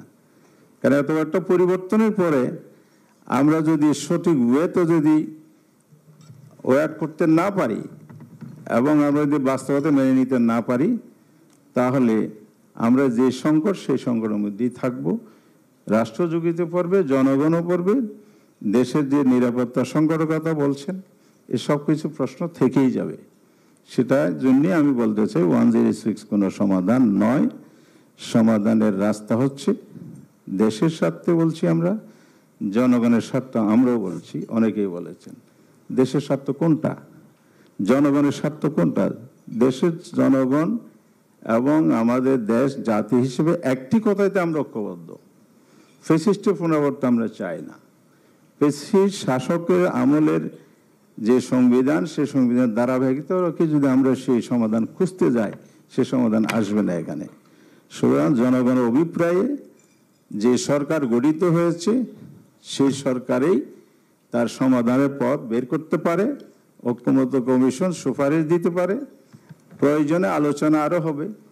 আমরা মাঝামাঝি কোনো পথ, জুনায়েদ সাকিব ভাই বলেছেন একটা মাঝামাঝি পথ বের করা যায় কিনা, এগুলো অল্টারনেটিভ অনেকগুলো ওয়ে হতে পারে। আর সে আলোচনা যেতে হলে আমাদের শক্তিশালী যে আইনি ভিত্তি, আমি মনে করি আজকে কমিশন যে প্রস্তাবটা দিয়েছেন এটাই সবচেয়ে শক্তিশালী ভিত্তি, কনস্টিটিউশন অর্ডার। এটা যদি হয় তাহলে জনগণের অভিপ্রায় সুপ্রিম ল, তার প্রেক্ষিতেই এই অর্ডারটা জারি হোক। সেটা আপনি জুলাই প্রক্লেমেশনের যে কোর্ট করেছেন এটা করবেন না আরও বেটার করবেন, না সরাসরি প্রেসিডেন্ট আদেশ করবেন, এগুলো আরও লিগ্যাল মোর এক্সিকিউটিভ বিষয়গুলো আরও ডিপিকে বিশ্লেষণ করতে পারে। কিন্তু মূল লক্ষ্য এটাই হওয়া উচিত যে কনস্টিটিউশন অর্ডারের ভিত্তিতেই জুলাই সনদের আইনি ভিত্তি হোক, সে ভিত্তিতে নির্বাচন যেতে হবে। আর এই কথা একজনকে বলেছেন যে 106 যে ক্রাইসিস মোকাবেলার জন্য সাজেশন নেওয়া হয়েছে, তখন তো প্রধানমন্ত্রীর এই পদ বা পদমর্যাদার কেউ ছিলেন না, এটা ব্যাকরণ ছিল, শূন্যতা ছিল। এখন সেই শূন্যতা নাই। এখন তো প্রাইম মিনিস্টার সমমর্যাদায় প্রধান উপদেষ্টা আছেন, সরকারের উপদেষ্টা মণ্ডলী আছেন, রাষ্ট্রে একটি সরকার কার্যকর আছেন এবং দেশ পরিচালনা করছেন। তো সেই জায়গায় আমরা আবার ওখানে যাওয়ার তো সুযোগ নাই। সেটা গেলে তো আবার আমাদের আর্টিকেল 48-এর 3 সেখানে তো চিফ অ্যাডভাইজারের পরামর্শের কথা বলা আছে। রাষ্ট্রপতি চাইলেই তো প্রধান উপদেষ্টার পরামর্শ ছাড়া পারবেন না। তাহলে বোঝা যায় সরকার, রাষ্ট্র, প্রেসিডেন্ট, ঐক্যমত্য কমিশন সব মিলেই কিন্তু এখানে একটার সাথে আরেকটা জড়িত হয়ে যাচ্ছে। সেই কারণে আমাদের আইনগত ভিত্তি যদি দিতে হয় তাহলে অবশ্যই আমাদেরকে কনস্টিটিউশন অর্ডার যেটা প্রস্তাব করা হয়েছে সেই পথে হাঁটতে হবে। সেটা হলো আইনের প্রাথমিক ভিত্তি। চূড়ান্ত রূপে যে গণভোট বলা হয়েছে, পাবলিক যে সুপ্রিম অথরিটি হিসেবে, সুপ্রিম ল হিসেবে পাবলিক অপিনিয়ন কাজ করবে, সেটার প্রেসিডেন্স আমাদের দেশে একাধিকবার আছে। গণভোট আবার প্রশাসনিক বিষয় হয়েছে, কনস্টিটিউশনাল বিষয়েও গণভোট হয়েছে। আমরা যেগুলো সবসময় বলি, আবার 77-ও হয়েছে, লাস্ট 91-ও হয়েছে। তা আমরা সেই জায়গায় যাচ্ছি না কেন? জনস্বার্থ যদি কাজ করি, জনগণের তো উইলটা আমাদেরকে দেখতে হবে। জনগণের যদি অভিপ্রায় দেখতে হয় তাহলে গণভোট হচ্ছেই সবচেয়ে শক্তিশালী ভোট হবে, যেটা পরবর্তী কোথাও চ্যালেঞ্জ হওয়ারও সুযোগ থাকবে না। আমার বক্তব্য এখানেই শেষ করছি। আজকের প্রস্তাব আমরা যেন একটি অর্ডার মাধ্যমে করা যে প্রস্তাব, সেটা মেনে নিয়ে গণভোটে গিয়ে যদি শেষ করতে পারি, তাহলেই এটার ভিত্তিতে আগামী ফেব্রুয়ারি যে নির্বাচনের টাইমলাইন, এর মধ্যে সব কিছুই সম্ভব। অনেকে টাইমের কথা বলেছেন, এই প্রসঙ্গটা আনলাম। গণভোট করতে কয়দিন লাগে? গভর্নমেন্ট যদি সিনসিয়ারলি ওয়ার্ক করে, ফাংশন করে, এটা একটা ম্যানেজমেন্টের বিষয়। সুতরাং আবার কেউ বলেছেন যে এটা টাইটেলটা কি হবে, অনেকগুলো বিষয় আছে। আগেও তো অনেকগুলো বিষয়ের ভিতরে একটা টাইটেল করে করা হয়েছে। এটাকে যেন একটু ব্যাখ্যা করেছে না, আমি এই জন্য ডিটেলসে যেতে চাচ্ছি না। তা আমার মনে হয় সংবিধান পুরোপুরি যেহেতু কার্যকরভাবে আমরা সব কিছু অনুসরণ করে অগ্রসর হতে পারছি না, আমাদেরকে অবশ্যই কনস্টিটিউশনাল অর্ডার যে প্রস্তাবটা আছে আজকের হাউজে আসছে, সেটা নিয়ে যদি আমরা সব দিক থেকে আমরা সেফ হবে আমি মনে করি, এবং সে তার ভিত্তিতে ফেব্রুয়ারিতে নির্বাচন করতে হবে, এই মনোভাব ব্যক্ত করে আমার বক্তব্য শেষ করছি। সবাইকে ধন্যবাদ। অনেক ধন্যবাদ জনাব হামিদুর রহমান আজাদ, মাননীয় সভাপতি। আমরা একেবারে শেষ প্রান্তে, আমাদের শেষ করার একটা টাইমলাইন আমরা আগেই জানিয়েছি। এখন আশা করছি জনাব সালাউদ্দিন আহমদ, বিএনপি স্থায়ী কমিটির সদস্য, তিনি শেষ বক্তা। কিন্তু যদি সালাউদ্দিন ভাই 29 মিনিট না হলেই হয় আর কি। আমার পরে তুষার বললে ভালো হবে না, আমি আহ্বান করছি আর কি। মানে সালাউদ্দিন ভাই চাইছে উনি বলার পরে আবার আপনি যেন বলেন না, তাহলে সন্তুষ্ট হবে। মাননীয় সভাপতি,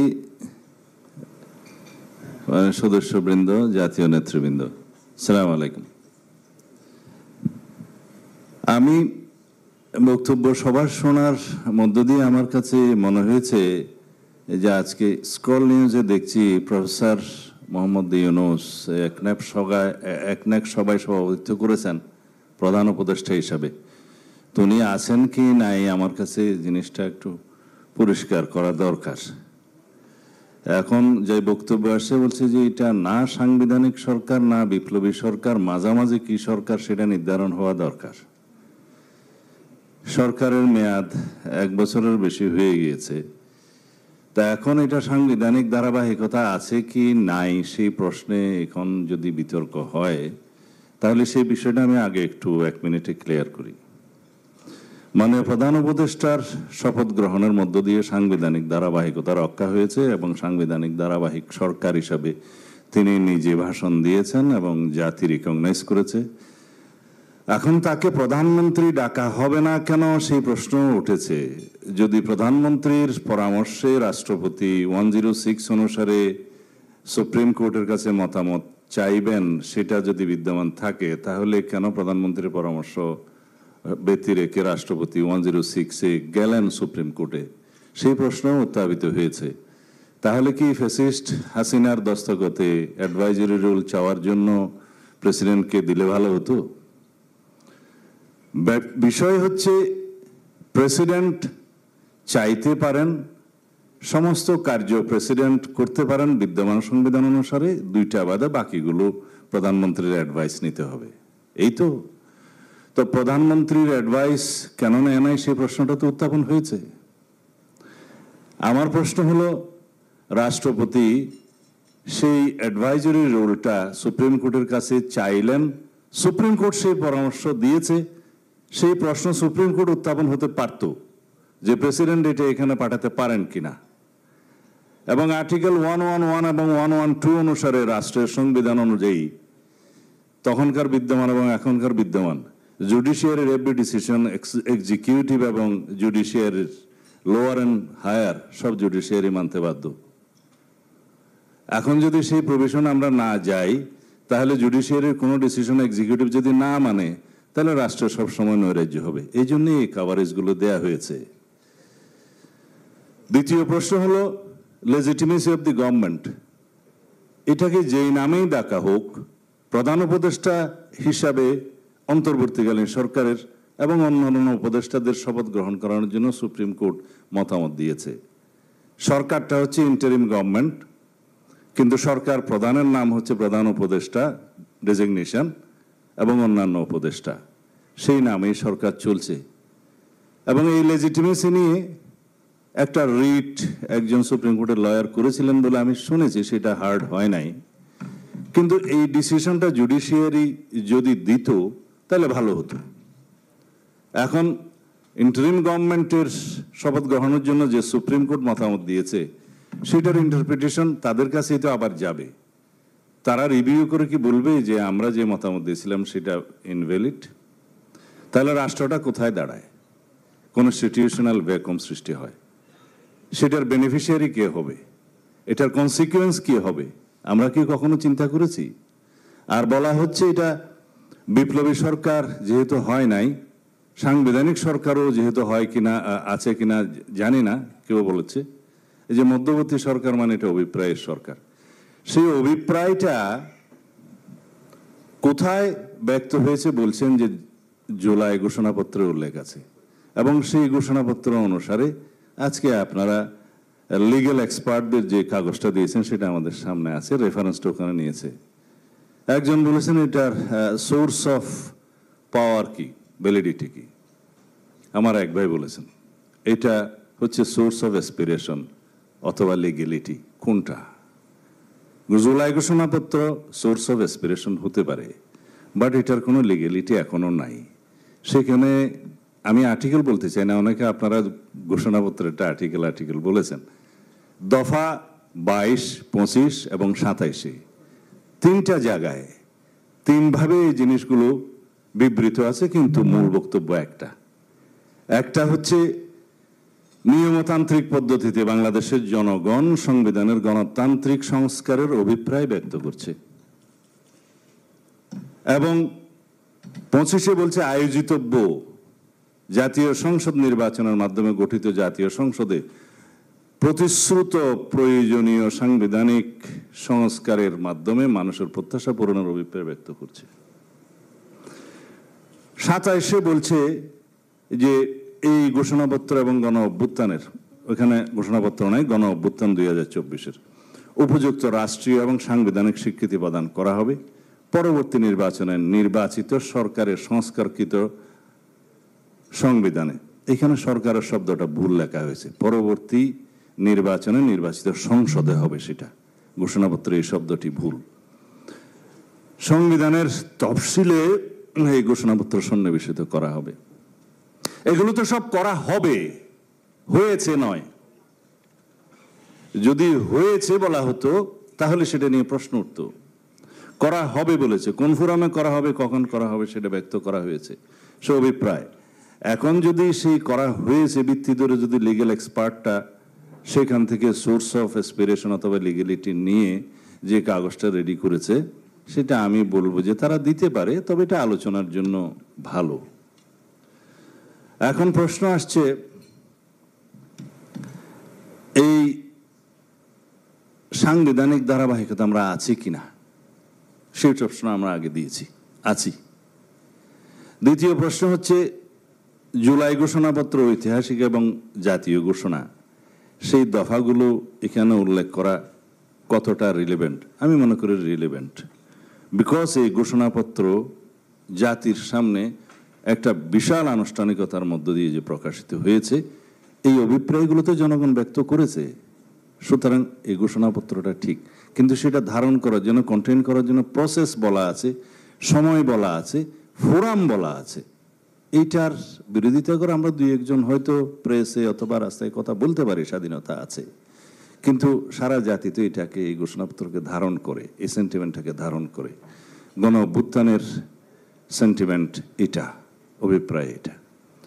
প্রশ্ন আসলো এই সরকারকে আমরা যেই নামেই ডাকি, ইন্টারিম, প্রধান উপদেষ্টা, অন্যান্য উপদেষ্টা, প্রধান উপদেষ্টা রাষ্ট্র পরিচালনা করছেন কিনা নির্বাহী প্রধান হিসেবে? করছেন।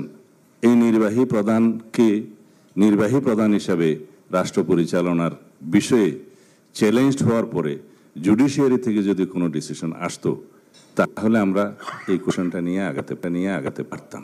সেটা তো আসেনি। তিনি এই সংস্কার কমিশন গঠন করেছেন, তিনি এই ঐক্যমত্য গঠন করেছেন। এখন আমরা দিনের পর দিন আলোচনা করছি, তা আমরা লেজিটিমেসি দিয়েছি এটাকে। তা না হলে আমরা এখানে আসলাম কেন, আলোচনা করলাম কেন, সংস্কার কমিশনের রিপোর্টগুলো নিয়ে আমরা চর্চা করলাম কেন, এই ঐক্যমত্য কমিশনের রিপোর্টগুলোর উপর আমরা দীর্ঘ আলোচনা করলাম কেন? সেই প্রশ্নগুলো এখন উত্থাপিত না হওয়া উচিত।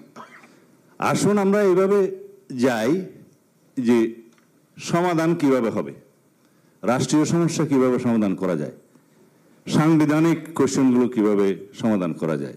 শুধুমাত্র সংবিধান সংক্রান্ত যে প্রস্তাবিত সংশোধনীগুলো যেখানে এখানে ঐক্যমত্য সৃষ্টি হয়েছে with note of dissent in certain points, সেগুলো কিভাবে বাস্তবায়ন করা যায় সেই প্রশ্নেই তো আছি এখন আমরা। সেই জন্যই তো 2-3টা মিটিং হচ্ছে। সেখানে আমাদের সাজেশনগুলো আমরা দেব। সেই সাজেশনগুলো আগেও আমি উচ্চারণ করেছি, এখনো আজকে আবার আপনাদের এই কাগজটা যেটা দিয়েছেন তার উপরে একটু কথা বলে আমি শেষ করব আমার বক্তব্য। প্রথম বলছেন, the legal experts panel is advising the NCC to recommend to the interim government to the following measures. এখানেই তো বলা আছে উদ্দেশ্যটা, to recommend to the interim government। আপনারা রিকমেন্ড করবেন মতামতগুলো, সিদ্ধান্ত তো দিচ্ছেন না। সেই রিকমেন্ডেশনগুলোর জন্য 3টা বিষয় আলোচনার বিবেচনার জন্য ধরা হয়েছে।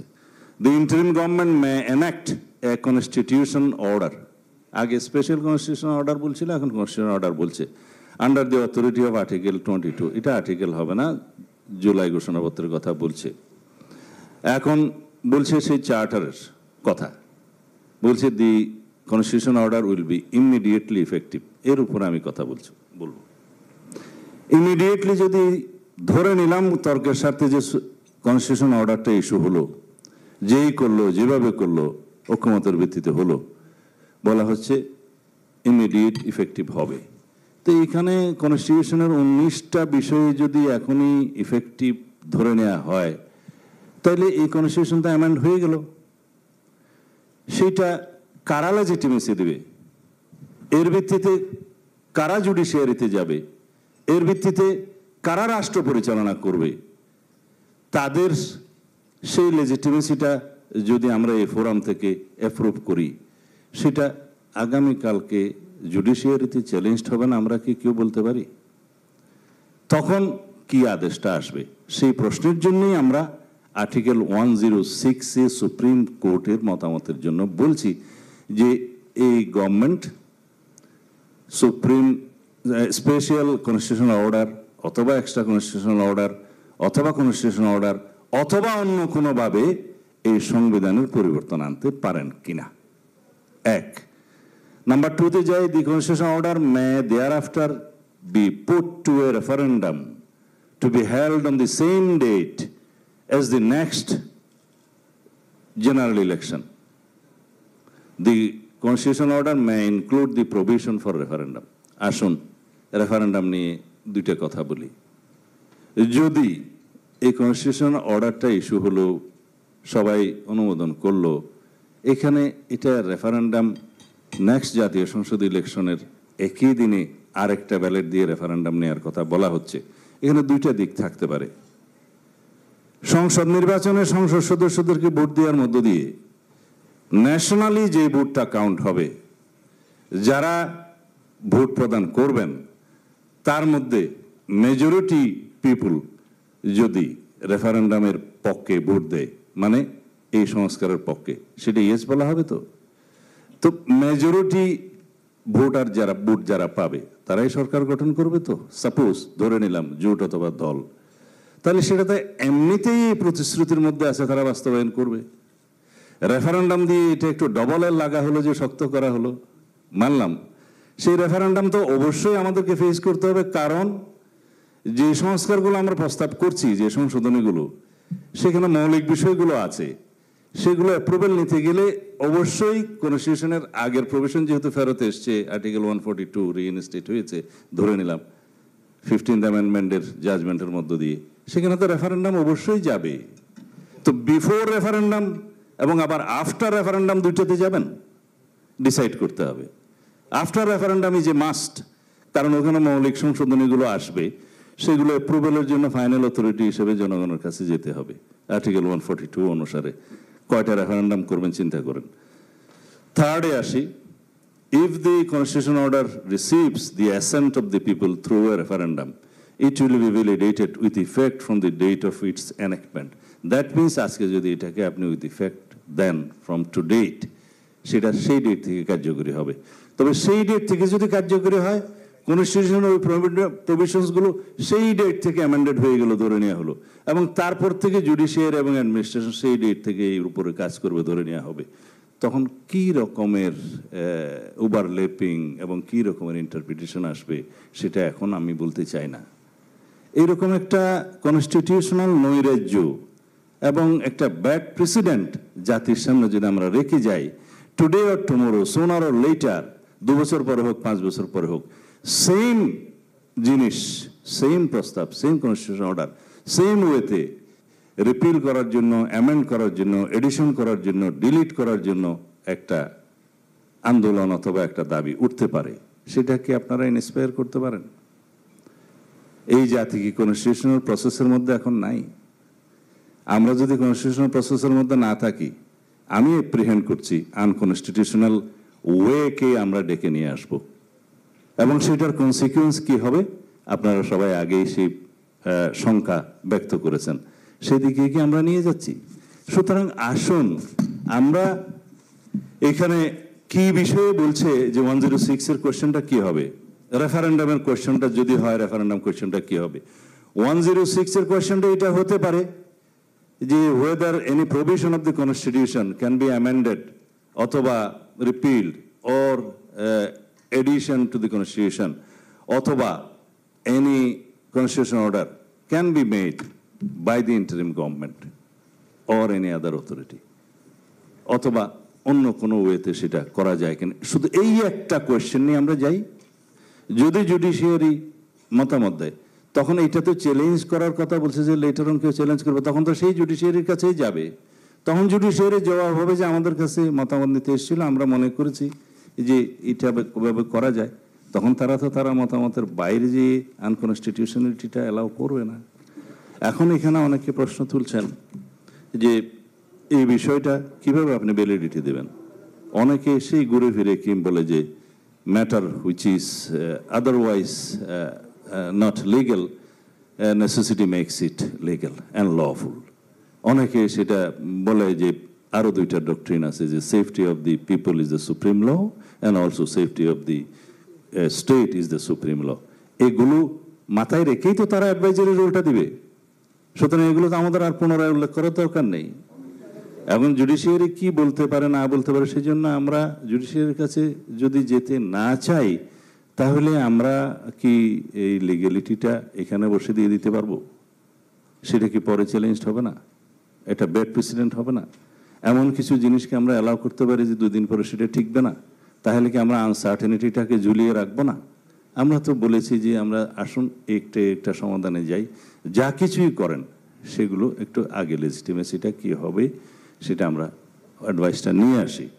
রেফারেন্ডামের বিষয়ে যদি বিফোর রেফারেন্ডাম করতে হয় তাহলে কি বিষয়ে হবে? সেই বিষয়ে একটাই অ্যান্সার আছে যে জুলাই সনদের সম্মত ও অঙ্গীকার আবদ্ধ বিষয়সমূহে আপনারা মতামত দেন হ্যাঁ অথবা না, করা যাবে কি যাবে না, একটাই প্রশ্ন হবে। আর জুলাই সনদে কি থাকবে সেটা তো জুলাই সনদের অঙ্গীকার নামা এবং জুলাই সনদে ইনক্লুড আছেই, এবং সেটা জাতির সামনে সবাই সই করবে। সুতরাং বিস্তারিত কিছু আর ব্যালেটে লেখার দরকার হবে না। সেটা যদি বিফোর একই ডেটে, একই পার্লামেন্ট ডেটে যদি ইলেকশনের ডেটে যদি নিতে চান, it could be a solution and good proposal. আর এটাও বলছি রেফারেন্ডাম আবার হতে হবে আফটার দি অ্যামেন্ডমেন্ট, যেহেতু ওখানে মৌলিক বিষয়গুলো আছে।